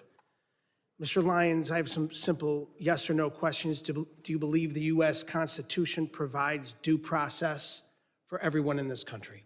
Yes. Do you believe American citizens have the right to protest freely without being assaulted or killed by our government? Yes. Do you believe there should be an independent investigation when an innocent person is killed by a law enforcement agency in this country? Yes. Do you believe your agency has a legal obligation to follow court orders? Yes. Well, Mr. Lyons, you have a very strange way of showing it, with a federal judge finding that your agency is in violation of 96 orders in 1 month alone, and that's just Minneapolis, Minnesota. This administration and the agencies represented before us have shown a complete and utter disregard for the law and the Constitution. Renee Nicole Good and Alex Preddy, both American citizens, both dead at the hands of federal agents. Alex Preddy was a VA ICU nurse who dedicated his life to healing people, healing veterans. I worked as an occupational therapist for over a decade. In that video that we've all seen, it was Alex Preddy who was doing what healthcare workers do, what nurses do. They help people who are hurting, help people who are in trouble. In this case, helping a fellow peaceful protester who was shoved to the ground right before your agents shot him 10 times. And we're now learning that FBI Director Kash Patel stopped the U.S. Attorney's Office in Minnesota from investigating the death of Ms. Good because of fear that an investigation would contradict President Trump's falsehoods that she violently, willfully, and viciously ran down an agent. 6 federal prosecutors resigned rather than participate in a cover-up. Kristi Noem, Stephen Miller, and you, Mr. Lyons, have appointed yourselves judge, jury, and executioner, allowing American citizens to be gunned down in our streets with impunity. We all know the president is a liar. He's sold snake oil his entire life, but he can't tell us and the American people that we did not see with our own eyes what we saw in that video. 2 Americans shot dead in cold blood. The American people aren't stupid like he thinks we are. The fact that our government murders American citizens, lies about it, and then refuses to investigate or seek justice is beyond abhorrent. It's un-American. Mr. Lyons, in America, we shouldn't have secret police. We shouldn't have masked government agents executing citizens in the streets.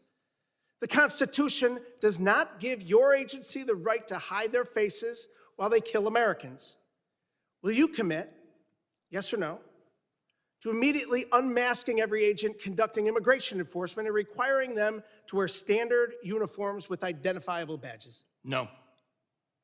Well, that's a sad response. Your answer is completely unacceptable. People who are proud of what they do aren't hiding their identity. We're a nation of laws, and you, your boss, Secretary Noem, and Donald Trump are not above the law. The American people are angry, and they're demanding accountability and justice from those giving the orders. Mr. Lyons, yes or no, do you believe that Secretary Noem should resign? I'm not going to comment on that, sir. So you're going to look the families of Renee Nicole Good and Alex Preddy in the eye and tell them Secretary Noem should keep her job after their loved ones were killed? Sir, the loss of any life is unacceptable. In my heart, prayers and thoughts go out to anyone who's tragically losing his life, especially a child, since I've suffered personal loss in my life. But I'm not going to comment on an ongoing investigation.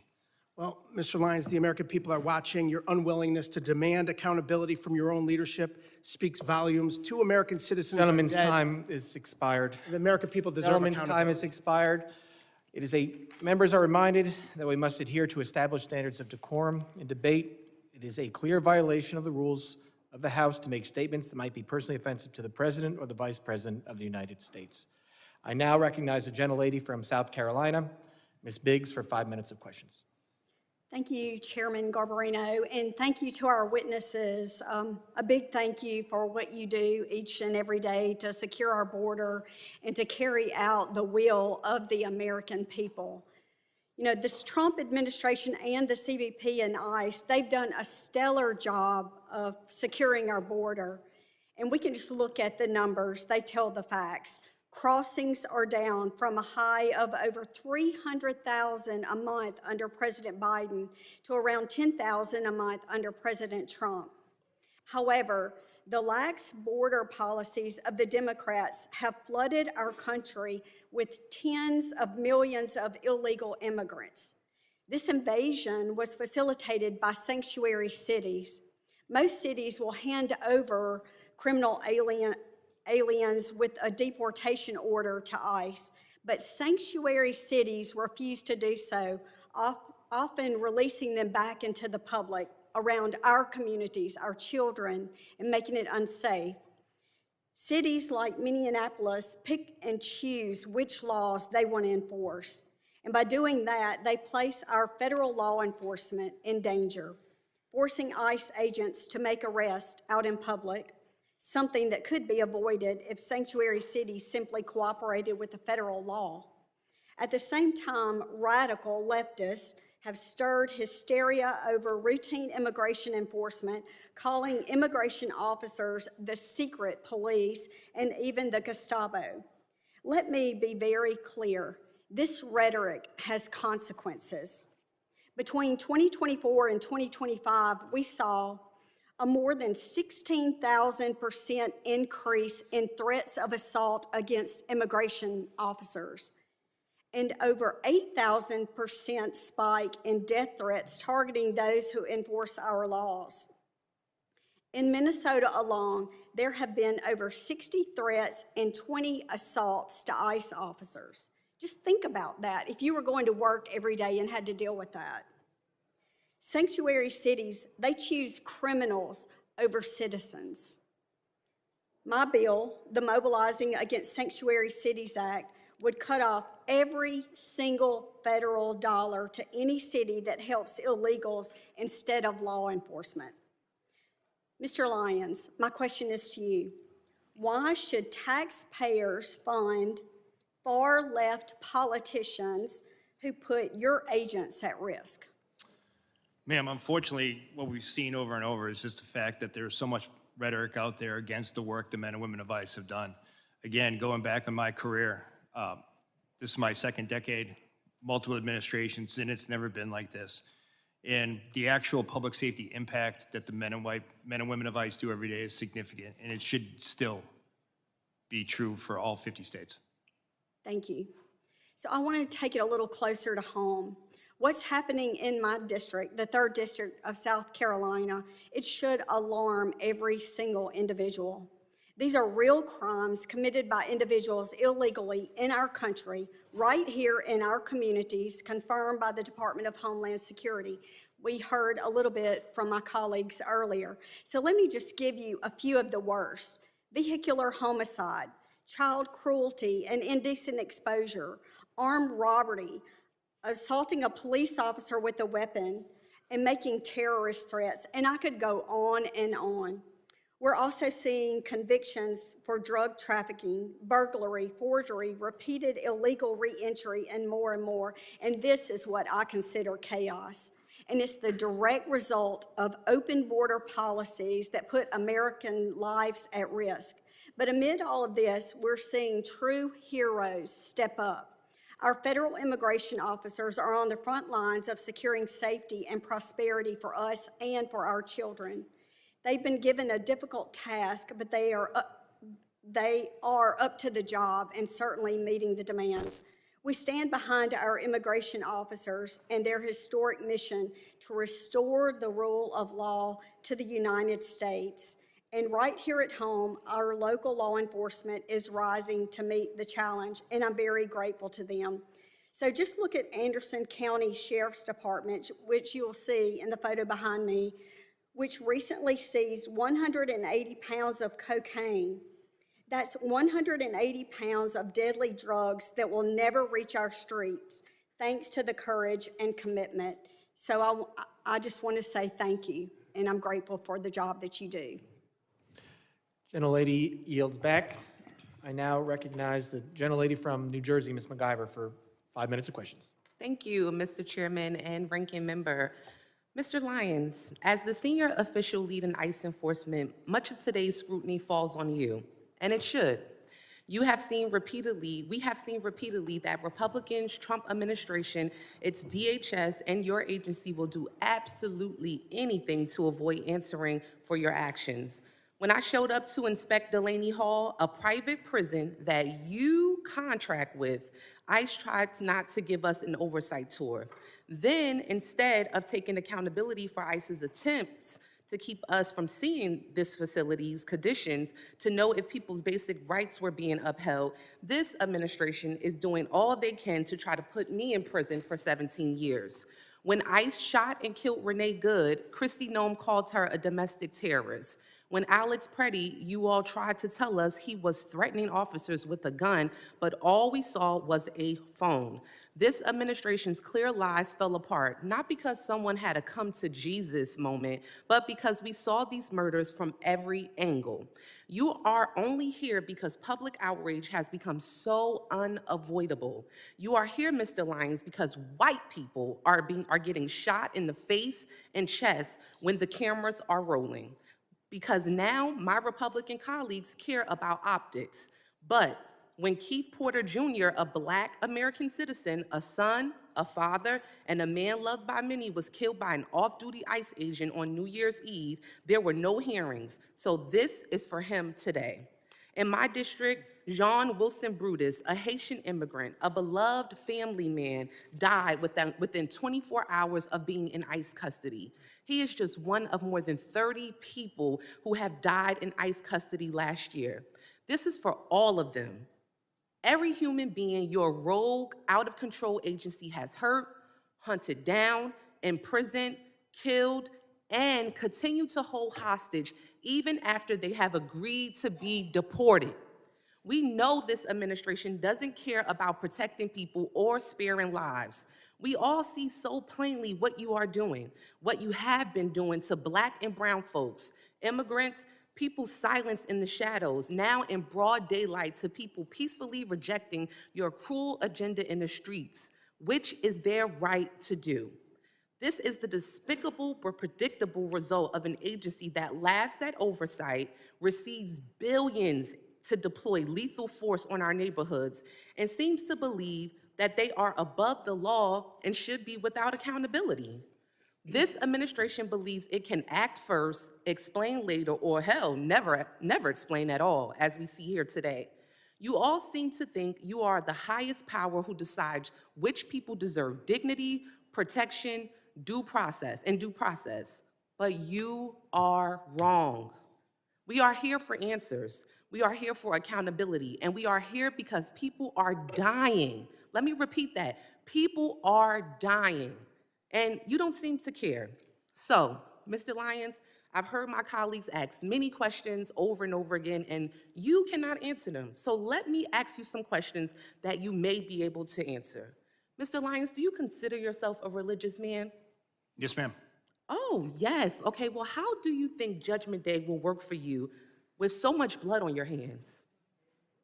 I'm not going to entertain that question. Oh, ma'am. okay, of course not. Do you think you're going to hell, Mr. Lyons? I'm not going to entertain. Of course not.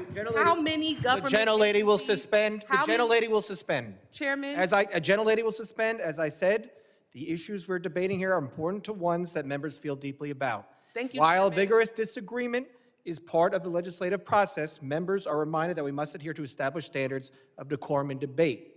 The witnesses are here voluntarily, and I will continue to remind members that while oversight is important, aggressively attacking those witnesses personally is inappropriate and not in keeping with the traditions of our committee. Mr. Chairman, I'm just asking a question. You guys are always talking about religion here in the Bible. I mean, it's okay for me to ask a question, right? But let me continue on. I got your note. All right, the gentlelady may resume. Thank you so much. Let me get back to my question, Mr. Chairman. Thank you. I appreciate you. How many government agencies, Mr. Lyons, are you aware of that routinely kill American citizens and still get funding? Ma'am, I'm not going to entertain that. Of course you're not. Exactly. Exactly. Once again, questions that you cannot answer. And that is exactly why, Mr. Chairman, and to this committee, to my colleagues, and to my colleagues across the aisle, this is exactly why we should not be funding this agency. The people are watching you. They are watching you. And this is why we need to abolish ICE. With that, I yield back. Thank you kindly. Gentlelady yields back. I now recognize the gentleman from Colorado, Mr. Evans, for 5 minutes of questions. Thank you, Mr. Chairman, Ranking Member, for this important hearing. This past year has been historic for national security thanks to the joint work between the agencies present today and our Republican colleagues. The big, beautiful bill unlocked billions of dollars to finally secure the border and deliver much-needed support for law enforcement officials who keep us safe every day, slashing things like the scourge of overdose deaths that claimed approximately 400,000 lives under the previous administration, and this is despite increasing violence against federal officers, which has been inspired by fear-mongering from the Democrats. As a soldier for 12 years, as a cop for 10 years, and as the only Latino in Colorado's delegation, it's been my long-standing position that with a secure border, we must use all available resources to target the worst of the worst, violent offenders like murderers and rapists, and so-called non-violent like drug dealers and thieves and child porn producers. Get the gangsters, not the grandmas. Director Lyons, is ICE's priority the apprehension and removal of criminal non-citizens rather than the broader population of illegally present individuals? Yes, sir. ICE's continued focus is on the criminal aliens that are in our neighborhoods. Thank you.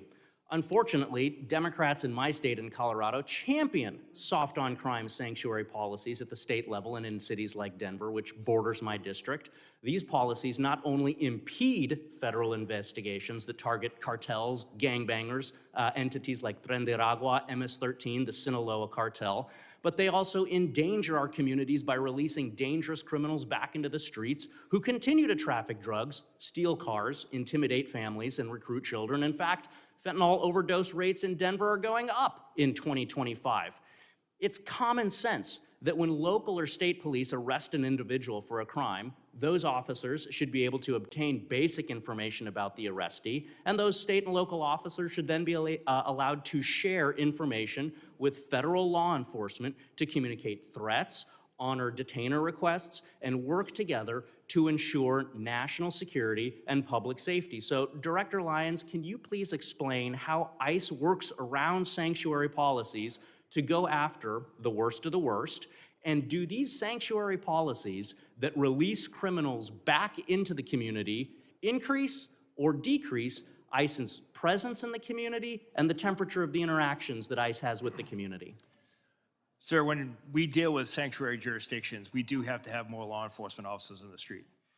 Like I said earlier in my testimony, we'd much rather have the chance to take a aggravated felon, repeat DUI offender into custody at a prison, local jail, or some type of lockup environment where it's safer for my officers and for not only the individual, but that community as well. And then given the opportunity to take that person into custody before that person can reoffend. Unfortunately, as a field office director, when I ran the Boston field office, we saw too many times that we placed a detainer on a sexual assault individual who just went out later after the detainer was dropped to rape again. And that is why we need cooperation at all levels, especially the local and state. Thank you. Director Lyons, my district, 40% Hispanic. It's full of successful business owners and strong immigrant families. Unfortunately, my colleagues across the aisle are fanning the flames of fear for their own political gain in my Hispanic communities, scaring people over events that haven't happened in my district. So I'd like for you for just a brief moment to speak directly to my constituents who are legally present in the U.S., not criminals, but who are fearful of being searched or detained via immigration efforts. Should they fear ICE? And what policies does ICE have to prevent the seizure of people with legal status? Sir, ICE officers and special agents are trained in the Immigration and Nationality Act. So anyone that is here legally or lawfully or a U.S. citizen should not be concerned about being deported or detained. Unfortunately, many times there are individuals that are with criminal illegal aliens. And sir, as you being a former law enforcement officer, you know, you arrive on a scene, you ID everyone in that case. If we're looking for an individual and someone is here present in the country legally, then we're going to take action. We're not going to turn a blind eye no more. But someone that's in the country lawfully should not feel scared to walk down the street, drive. Thank you. Sorry, I got 23 seconds left. Have one thing that I want to ask.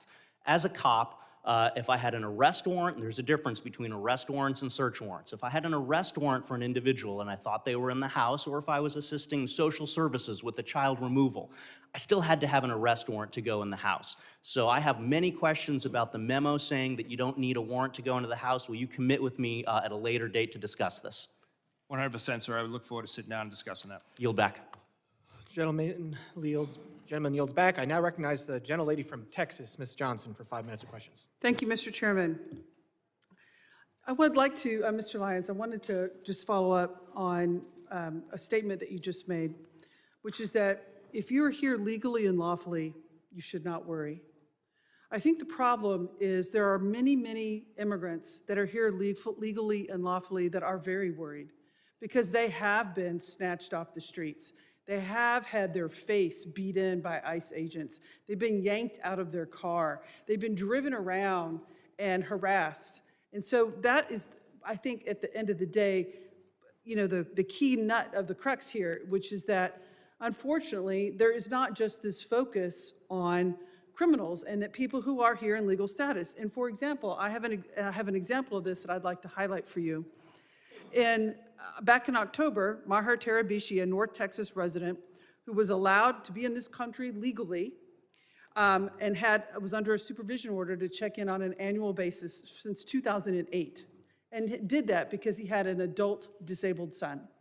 And so he was here working as an IT consultant and was here in the legal process to take care of his adult legal son. He went to check into his appointment. It so happened to be at the time that the Dallas ICE office was closed due to the shooting. And so he was not able to check in. When he went back to check in, he was immediately snatched up and detained because he missed his appointment. That was unavoidable because the office was closed. He told everyone here was he in legal status. He had been here since 2008, and he had an adult disabled son that would likely pass away if he was not released. He was not released. His son died. And then to complicate it, he was not allowed to go and attend the funeral. And he's still in detention in the Bluebonnet facility in Texas. He is not a criminal. He has no criminal history. He was here legally. That is an unacceptable outcome. And I would like to know if you are willing to review his case and help us get his release, because he should not be in the Bluebonnet detention facility under these facts. Yes, ma'am. I'm committed to reviewing that case for you. I appreciate that. The other issue that I am really very concerned about is these warrantless entries into people's homes. It is a problem that is of epic proportion. There was just recently, yesterday, circulation, a Latino family, ICE just broke into their home without a warrant. And there was an example where they arrested a man in his pajamas who had every right to be here as a US citizen, but wrongfully snatched out in the freezing cold without a warrant to do so. The problem that we're having, nobody wants to see attacks on ICE agents, sir. But this is something I have brought up in this committee time and time again, which is, unfortunately, under your leadership and under Secretary Noem's leadership, this rogue brutality that ICE agents are inflicting upon the people of this country is not being reined in. It's not being, the agents who are abusing their power are not being held accountable. I'm sure that there are many, many fine agents who are doing everything they can to exercise their duty lawfully. But the problem is there are agents who are not. And the power that they have has gone to their head, and they use that power unconstitutionally in violation of many people's direct constitutional rights. And what you're seeing in this country is the fact that your agency, it's not stopping. And rather than saying, yes, we're going to take steps to keep these people who are abusing their power and who are terrorizing citizens of this country wrongfully, that we're going to hold them accountable, rather than well, that's what we want to see. You're doubling down on that we're only going after criminals, which is in your own comments. You said that you had 397, I think that's right, 379,000 arrests, but only 8,700 of them were suspected gang members or known suspected terrorists. That's 2%. And the problem is we can't terrorize 98% of the people in this country that have been wrongfully detained for 2%. That's not how the system works, and that is not okay. And so we have to do a better job. And so what procedures are you putting in place to hold agents accountable who clearly have a hot trigger and who clearly abuse their authority because someone has a phone and a whistle? Ma'am, ICE does have the Office of Professional Responsibility. It's a robust internal investigation agency that does investigate allegations of special agent or deportation officer misconduct. And we do take everyone seriously, and we do investigate those. Well, those are not being publicly reported. And so that's where there's a huge breach of the public trust, because there does not appear to be any accountability, sir. Thank you, and I'll yield back. Gentlelady yields back. I now recognize the gentleman from Pennsylvania, Mr. McKenzie, for 5 minutes of questions. Thank you, Mr. Chairman, and I appreciate all of our testifiers being here today. Before I begin, I would like to thank all of our members of law enforcement across the country who work every day to keep our communities safe, and also to their families that sacrifice. We know that it's a challenging job, and the environment is made particularly challenging by those who want to oppose our law enforcement from carrying out their lawful duties to keep everybody in our country and our community safe. As was discussed earlier, there are a couple areas though where I think it's appropriate to discuss potential reforms and the way that we can improve our government operations. DHS guidance indicates that ICE does not arrest or detain U.S. citizens. On the other hand, social media is full of reports and accusations that this is occurring. As you know, any accusation that an American citizen's rights are violated is very serious. Can you clarify, Mr. Lyons, whether this is something that it occurs, and what are the circumstances where a U.S. citizen might be detained, and what steps does ICE take to prevent mistakes? Yes, sir. I appreciate the question. Well, unfortunately, there's a misnomer that ICE is just a civil enforcement agency, and that's completely wrong. ICE enforces over 400 criminal statutes as well. Special agents, especially with the Homeland Security investigations, they're consistently out there doing human trafficking cases, drug cases, terrorism cases, and we do encounter U.S. citizens, and those who do commit federal crimes are arrested. But under Title VIII, no U.S. citizen is subject to civil immigration enforcement, and that just doesn't happen.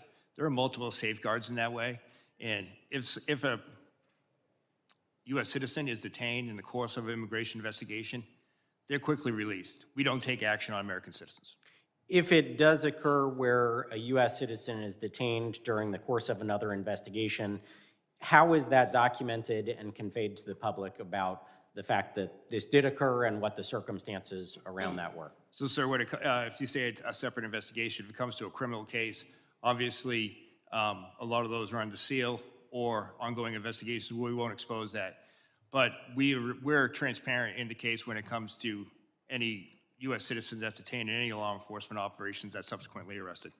I appreciate that. I think greater transparency could be beneficial for both the American public and everybody involved here if we clearly articulate what occurred in many of these instances. I've seen it myself when I'm looking into local issues in our community. There are oftentimes two sides to the story, and when it is actually conveyed what did occur and why it occurred, there's a greater understanding in our local community of the law enforcement activities that occurred. The second thing I would like to hit on is jurisdictions, which are sometimes referred to sanctuary cities. Not a clear definition, as we all know, but local authorities in our community. We have Northampton County, which does not honor ICE detainer requests for 48 hours and properly convey to ICE and law enforcement about the release of that individual, when that may occur, or even during that detainer period, allow ICE to come onto their property to make an arrest in a secure facility. Obviously, that leaves our community in a vulnerable position. In our case, members of Tren de Aragua, domestic abusers, have been released onto the street, and ICE had to stake out that location, making the arrests in an unsecure way out in the local community. From your perspective, how does this dynamic affect public safety and day-to-day operations, and where or how can we change and improve the coordination between ICE and state and local partners? Thank you, sir, again. And what I would say is just very basic communication would go a long way for public safety. You know, ICE respects and abides by state and municipality laws, where sometimes you can't hold for any reasons. But a simple phone call to let us know that that individual is going to be released, or if that individual is released, sharing that biographical data with us will go a long way. Because the last thing we want is a criminal illegal alien to go back into the community, and more often than not, they prey upon other migrants who are coming here for a better life, yet that they can hide in plain sight because these sanctuary jurisdictions won't just pick up a phone, notify ICE that they're being re-released. Well, I appreciate that. I think we want full cooperation between our local law enforcement and federal agents when they are trying to do their job. If somebody is on a detainer, they should be allowed onto that property, given the ability within that detainer window to make a lawful arrest. I think it would go a long way to keeping our community safe. I would like to thank all of you again for being here. The fact that you are here and present for this kind of testimony, I think, brings greater accountability and increases the ability for us to make reforms in Congress. Thank you again. Gentleman yields back. I now recognize the gentlelady from New Jersey, Ms. Poe, for 5 minutes of questions. Thank you, Mr. Chairman, and to our ranking member, Thompson. Gentlemen, thank you so very much for being here. Let me just be clear. Secretary Noem must step down or be impeached by the House, period. The lawlessness, the cruelty, the outright viciousness that she has created has destroyed an agency whose very mission is to protect our country. Under Noem's leadership, congressional oversight is ignored, detention visits are blocked, due process is ignored, and laws are broken without thought. This is the first time any of you have testified before our committee. It took 2 American citizens being murdered in cold blood to get you to show up. ICE raids schools, churches, and hospitals. And let's not forget 5-year-old Liam Ramos. You used him as a bait and then detained him despite his father legally seeking asylum. Liam is the face of your cruelty. My district is one of the most ethnically diverse in America. Our diversity is our strength, but somehow you all seem to believe it's a weakness. Last fall, the Supreme Court greenlit ICE's ability to yank people off the street based on one thing, such as, quote, the type of work one does, speaking Spanish or speaking with an accent, and their apparent race or ethnicity. Mr. Lyons, I speak Spanish. If I wasn't wearing my member pin, would me being a Latina or speaking Spanish be enough for ICE agents to harass me or shove me into one of your unmarked cars? No, ma'am. I speak for all of us when I say that I think we know the real answer to this. These are the realities traumatizing my constituents. We know that ICE is transferring New Jersey detainees to other states like Texas, ripping them from their families and leaving them unable to challenge their detention. Mr. ICE, yes or no? I'm sorry, Mr. Lyons. Yes or no? Ma'am, Will you provide us with a list of people ICE has transferred from New Jersey to other states so that I can inform their families where they are? Yes, ma'am. These are people like my constituent, Lee Cordilla, whose ICE shipped to Texas and continues to detain despite 2 judicial orders compelling her release. Over the weekend, Lee Cow was hospitalized for 72 hours while her family had no idea where she was at, nor the status of her condition. Mr. Lyons, would you be willing to look into this to make sure to release my constituent? Why have we failed? Why have you failed to inform her family where she was sent and the status of her condition? When will she be freed? Yes, ma'am, you have my commitment that I'll look into that. Thank you. Now soon, Mr. Lyons and all of you, my district will host the World Cup matches and hundreds of thousands of visitors will come. Visitors' confidence is plummeting and jeopardizing the World Cup. Mr. Lyon, will you commit to ensure that pausing its operations and raise at FIFA matches and other FIFA-sanctioned public events? Ma'am, ICE, specifically Homeland Security Investigations, is a key part of the overall security apparatus for the World Cup. We're dedicated to securing that operation, and we're dedicated to the security of all our participants as well as visitors. You realize that if they feel that they're going to be wrongfully incarcerated or wrongfully pulled out, that's going to hurt this entire process. I hope you realize that. Yes, ma'am, and ICE is dedicated to ensuring that everyone that visits their facilities will have a safe and secure event. Without these assurances, our local communities and national reputations will indeed be suffered. Thank you, Mr. Chairman. I yield back. Gentlelady yields back. I now recognize the gentleman from North Carolina, Mr. Knott, for 5 minutes of questions. Thank you, Mr. Chairman. Using the trope, diversity is our strength as an excuse for lawlessness is unbelievably naive and dangerous. Nobody in this room would say that diversity is a bad thing. Lawlessness is a bad thing. Law and order is much more of our strength than open bordered policies that welcomes anybody with no vetting. And when you get down to the nuts and bolts of this issue, We would not be having this hearing if the Democrats attacked illegal immigration with the same vigor that they're attacking law enforcement and the men at this table. That's a fact. And it's worth noting that the dishonesty in framing these issues has been unbelievably obvious. It's been consistent. And just as an anecdote, Mr. Lyons, was Liam used as bait by your agency? No, sir. Actually, law enforcement officers took care of the child after the father abandoned him at a... Walk us through what that means. So, sir, the individual that was driving that vehicle with Liam was in fled from the scene from the officers.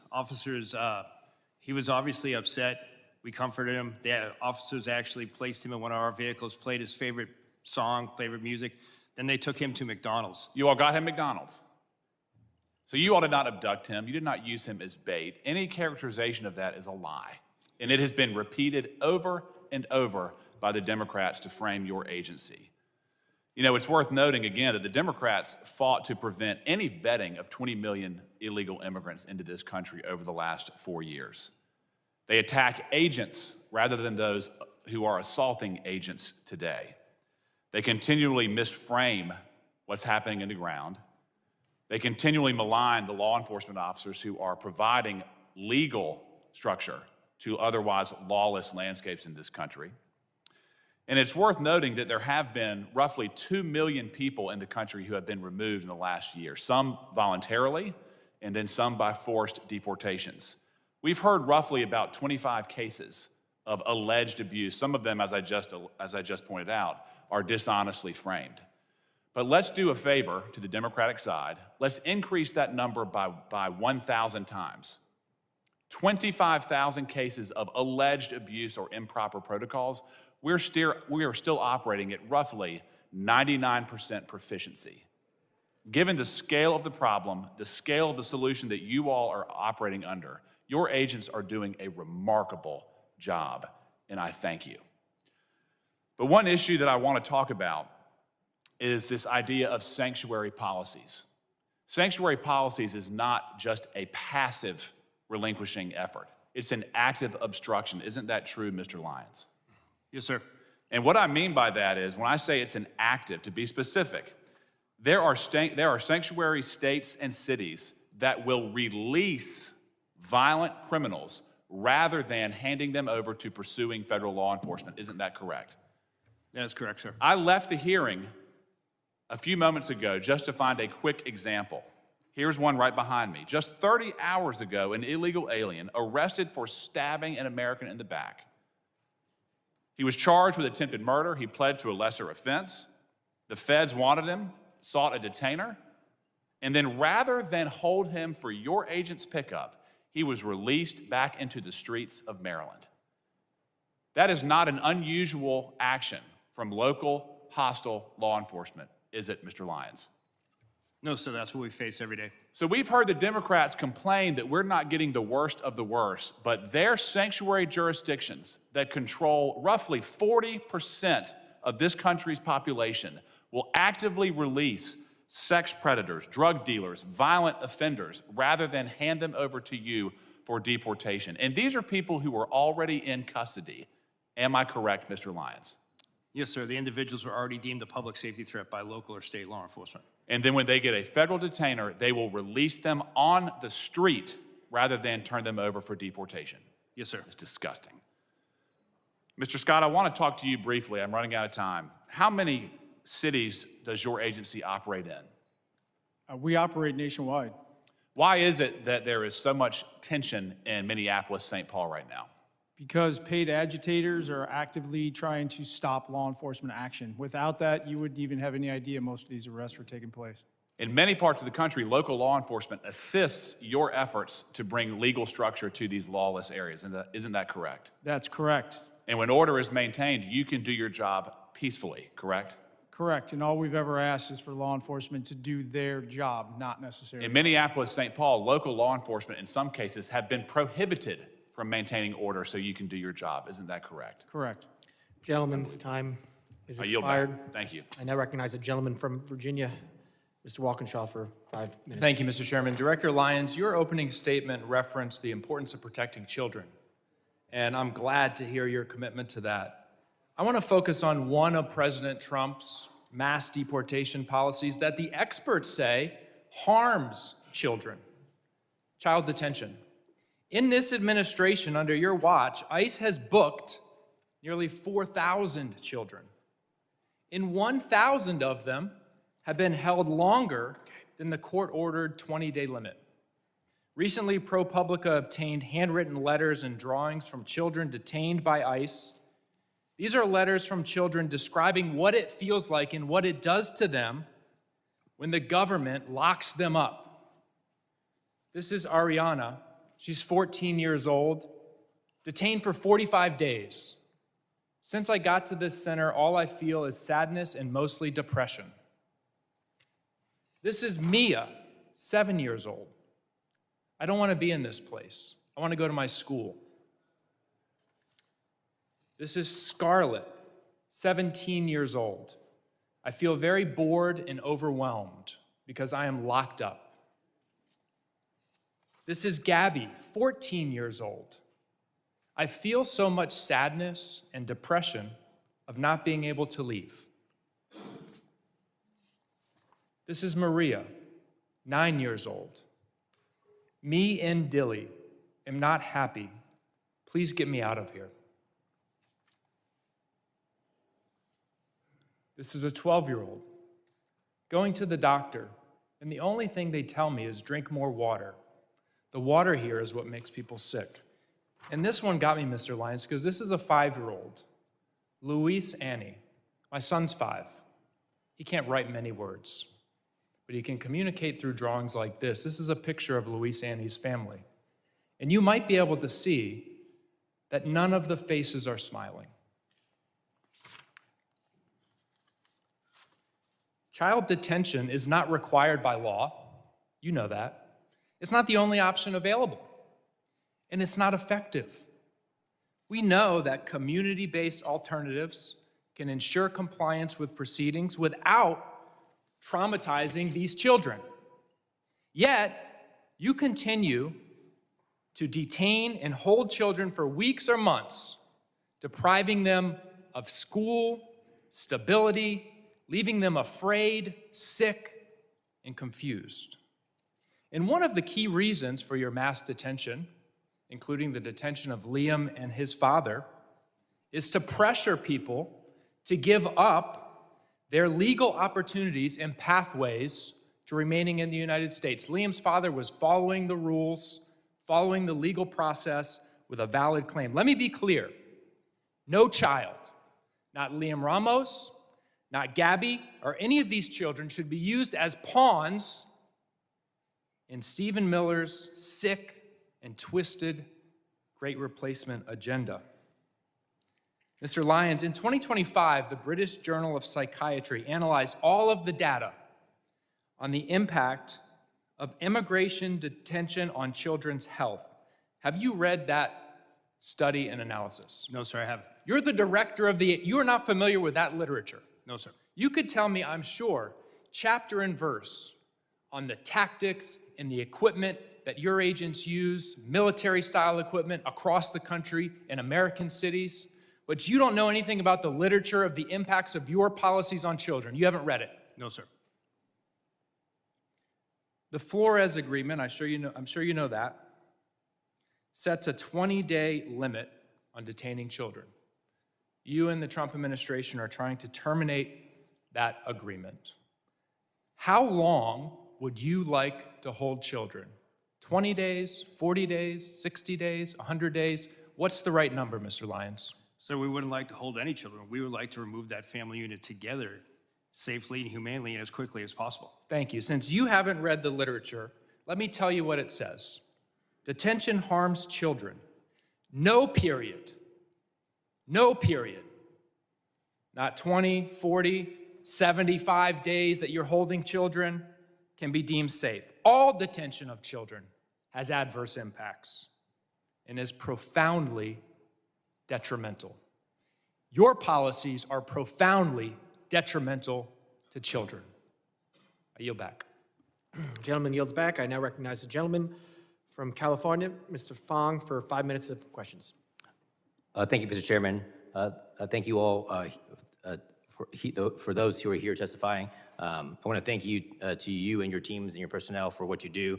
Commissioner Scott, you mentioned in your testimony, national security cannot exist without effective border security. Couldn't agree more. Everyone on your teams are doing tremendous work under difficult conditions, and I want to thank you all. I do want to ask and dive in a little deeper as a Californian on the dangers and the consequences of these sanctuary policies. Director Lyons, I was in the state legislature in 2017 when sanctuary state policies were put in California. I opposed SB 54 because at the time, and everything has proven to be true, it was outlined that the impact on ICE and Border Patrol agents was that there would be reduced information and access, agents would be conducting higher risk enforcement operations, and that there would be operational constraints when it comes to limiting cooperation between state and local law enforcement. I wanted to get your perspective, Director Lyons, and I'll go to you, Commissioner Scott, as well. Can you give specifics on how these sanctuary state policies impact your operations in real time compared to non-sanctuary operations? Well, sir, for ICE, what I would I'll refer back to what we talked about earlier in my testimony, the fact that when state or local or county agencies don't cooperate with Immigration and Customs Enforcement, it forces us to go back out to the community, which we don't want to do. It also increases the number of assets we have to put towards that arrest. Like I said earlier, I would much rather send 1 or 2 agents or officers to make that arrest in a safe, secure location rather than being out in the street. It's safer for everyone involved. And before I go to you, Commissioner Scott, and answer, I just want to let everyone know, in California, and I think it was just reported a couple days ago, there were currently 33,179 illegal aliens in the custody of California jurisdictions with active detainers. The crimes of these aliens include 399 homicides, 3,313 assaults, 3,171 burglaries, 1,011 robberies, 8,380 dangerous drug offenses, 1,984 weapon offenses, and 1,293 sexual predatory offenses. These are the real-world consequences, isn't that right, Commissioner Scott? When we don't have cooperation, they're released into the community? Those are exactly the consequences. And I would just add, California specific, they went above and beyond everybody else. I mean, in a negative way. They prohibited state and locals when they saw a crime taking place in front of them from sharing that information with us. San Diego, for example, right after that law was passed, a highway patrol pulled over a U-Haul van, and it was a smuggling event, probably a human trafficking event. A Border Patrol agent just happened to roll up on it and found out, luckily, but that highway patrol was disciplined and actually investigated internally, and that sent a chilling effect across the entire state of California, that not only can you not actively help us, you couldn't even pass information to us in a normal course of duties. Border security law enforcement's a team sport. We need to be working together, not against each other. Now, can you explain what would have happened, and I think you alluded to it, but what would have happened prior to that if there was local and state coordination with federal law enforcement? On a daily basis, especially along the southwest border, and let's not forget, and the coast, because we have boats coming in, when a state or local agency would see illegal activity that they could take action on, and then they saw a federal crime, they would contact us. It happened all the time, and that completely ceased to exist when SB 54 was passed. And these crimes, of course, as you mentioned before, if you go into specifics, I mean, this is trafficking, both humans and drugs. This is rape, assaults. I mean, anything, you're telling me that if any of those crimes occurred, if right now in California, if someone witnessed it, if a state law enforcement or local law enforcement witnessed these crimes being committed, they could not notify you? They have some felony exceptions, but in most cases, you don't know until you start asking questions if it's just a smuggling event or a human trafficking event. Until you actually pop the trunk of the vehicle or the back of the car, you don't know what commodity is back there, if it's people or something else. It put a chilling effect beyond the actual written language on any kind of cooperation in the state. Well, I want to thank you for that. Yes, there were some exceptions when it comes to felonies, but someone who lives in California and was there for the discussion and debate, everything we warned about when it came to sanctuary state policies and the consequences to our community and the consequences to public safety, they have come true. And that is sad and unfortunate, and we need to undo those policies. So I want to thank you all for your leadership and testimony and your work. Thank you, and Mr. Chairman, now you back. Gentleman yields back. I now recognize the gentleman from Louisiana, Mr. Carter, for 5 minutes of questions. Mr. Chairman, thank you very much. And to our witnesses, thank you for being here. What we've heard today and seen play out in the streets of this nation for the past year, straight out of the Trump administration's fascist playbook. Cheat, murder, lie about it, practice the art of mass distraction. The American people are not happy about this. This administration's officials are sitting before us. 2 people are dead. I understand that there's an investigation and you cannot go into the details about that. But there certainly appears to be no shame on the part of these officials who've undoubtedly watched some of your officers conduct themselves in ways that I know you don't condone. Not as law-abiding people, right? So I got to give you the benefit of the doubt. And I can't understand why you show no shame, no contrition, no remorse for the human lives that have been lost, or for the trampling of the Constitution and the tearing apart of the moral fiber of our nation. They think, apparently, you think, apparently, you've been coached, apparently, you've been called out of the room with a forced break to be told to be more aggressive, to push back against questions. The American people saw that happen. The American people watched as you all looked at each other. Oh, I didn't ask for a break. And clearly you were called in the back to be coached. A halftime locker room pep talk. This isn't a game. These are people's lives. We should all be, you should be, your officers should be held accountable that no one is above the law. No one can evade the Constitution. No person can evade what is right, even though you think that Donald Trump will protect you, and maybe he will for now. But there will be a time that you have to answer these questions. And while you have worked on many administrations, and it's been asked, you worked on different administrations, what's different? I'll tell you what's different.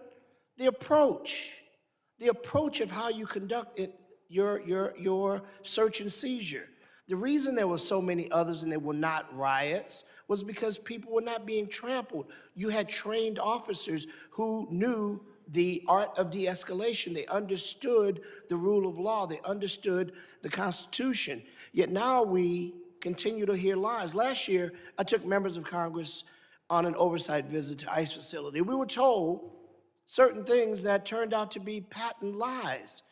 They told us things that we witnessed within moments of being there to not be true, yet we continue to hear you and some of my colleagues suggest, don't believe your eyes, don't believe your ears, just trust us.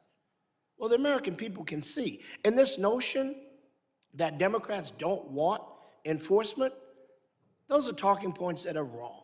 We want rapists and murderers off the street. We want the bad, the worst of the worst, to be arrested and to be deported if they aren't supposed to be here.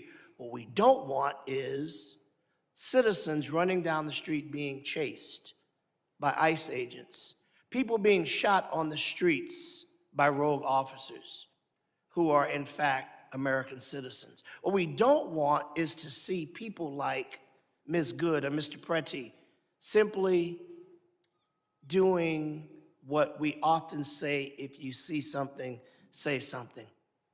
We don't want to see people dying on the streets. So let me ask you a quick question.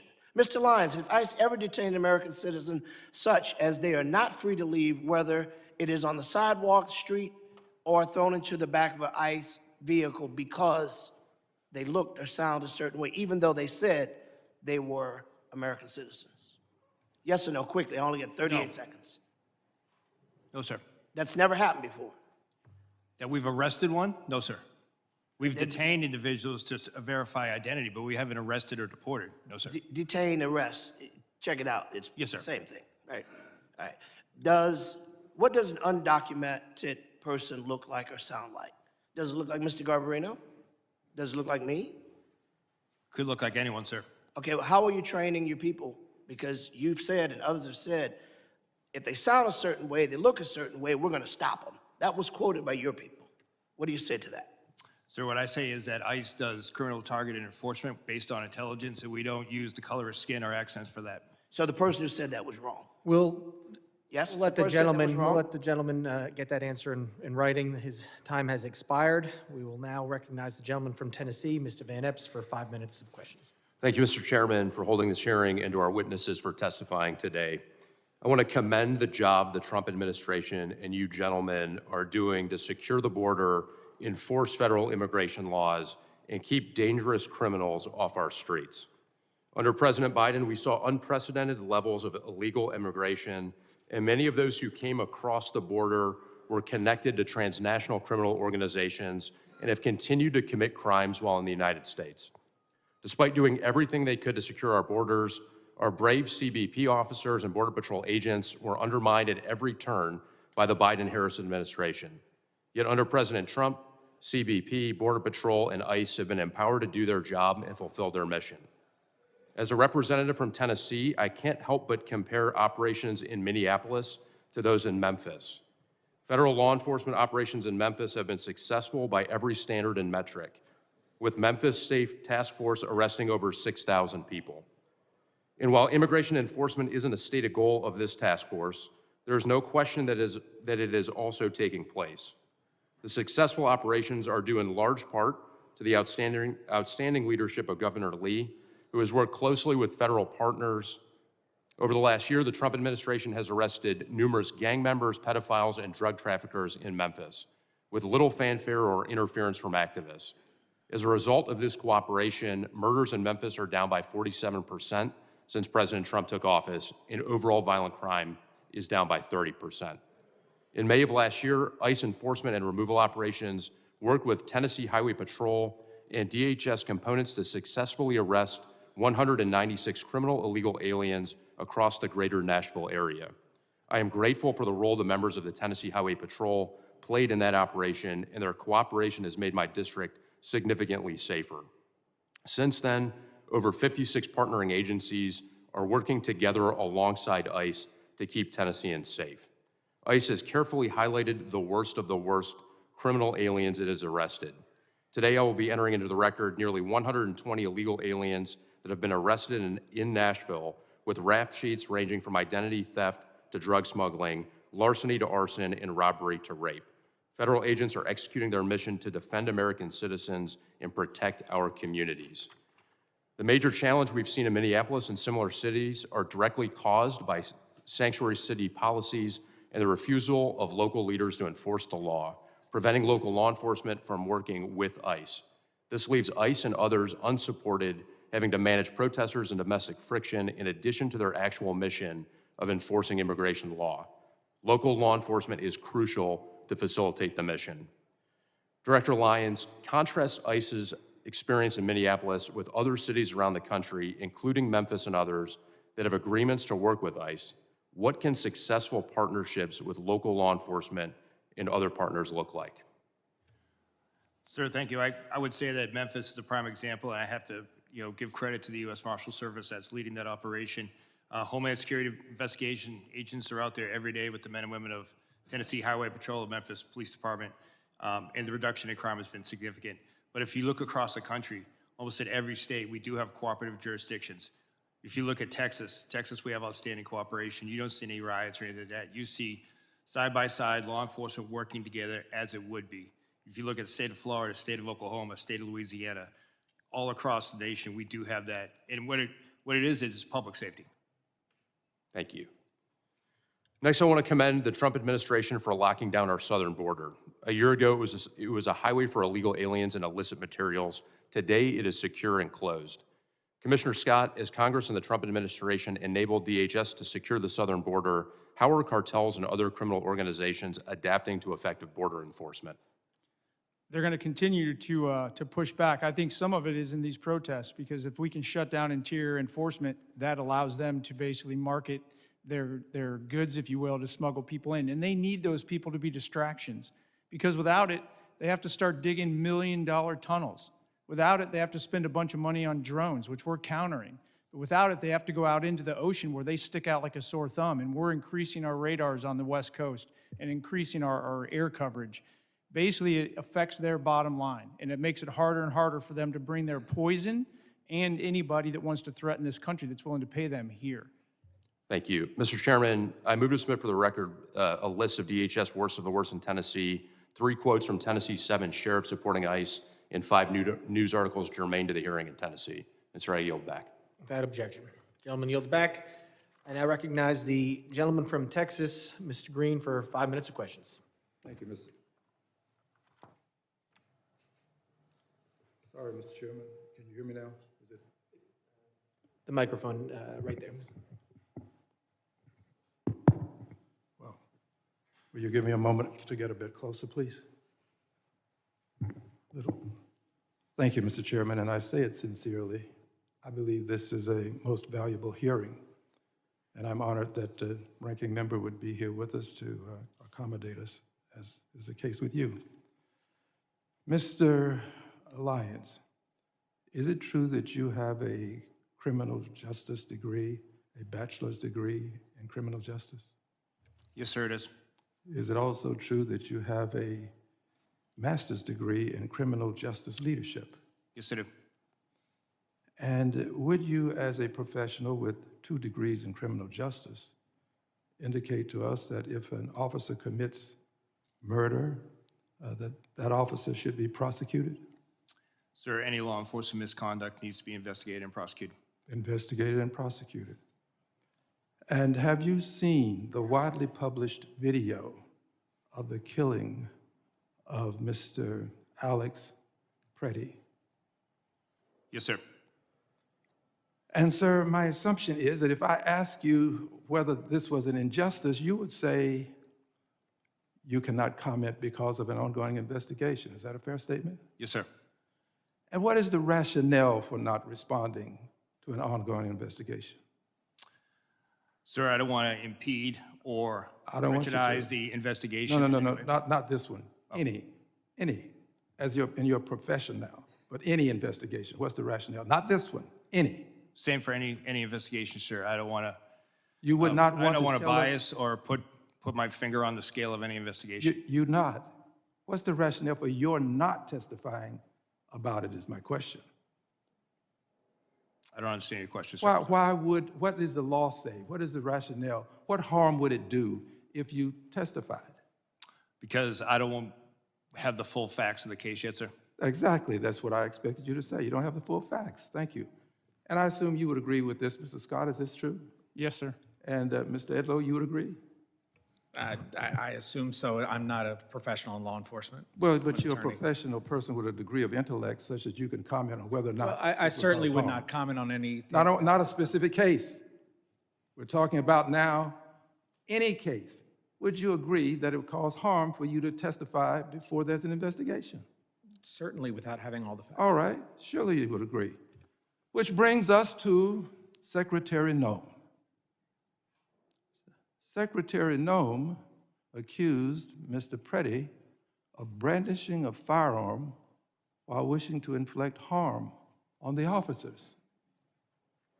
Secretary Noem. Same rules that apply to you apply to Secretary Noem. Accused this gentleman, Mr. Preddy, of brandishing a firearm.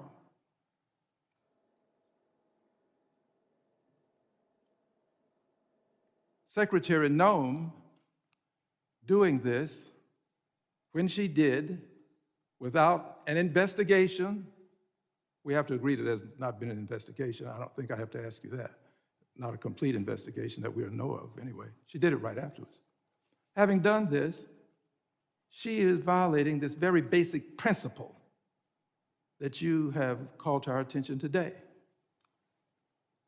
And we have to ask ourselves, why would she go so far as to say brandishing when he did not? The video will clearly show it. And she said wishing to inflict harm. Did not inflict any harm. But the secretary, without an investigation, made these comments. I'll tell you why. The secretary was in a rush to cover up, to make sure that she was protecting the officers without regard for the life that was lost. And in doing this, she was violating not only this basic moral concept, she was breaking the law. The secretary should be investigated right along with those officers who are out there engaged in this ungodly conduct. She should be investigated.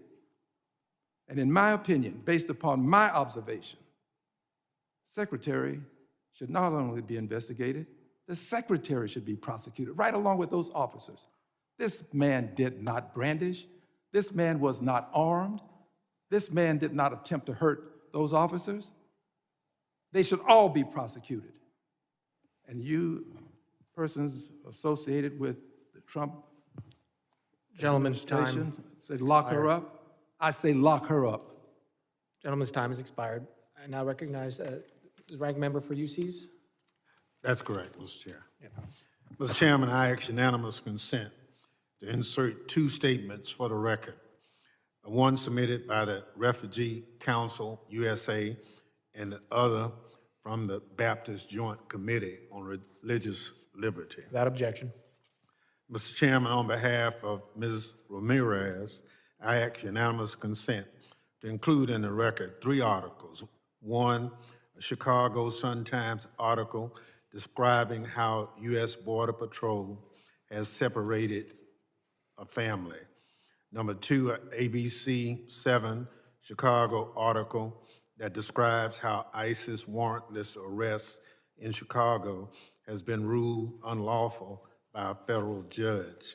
And third, a ProPublica article documenting how immigration agents are using banned chokeholds and other moves that can cut off breathing. Without objection.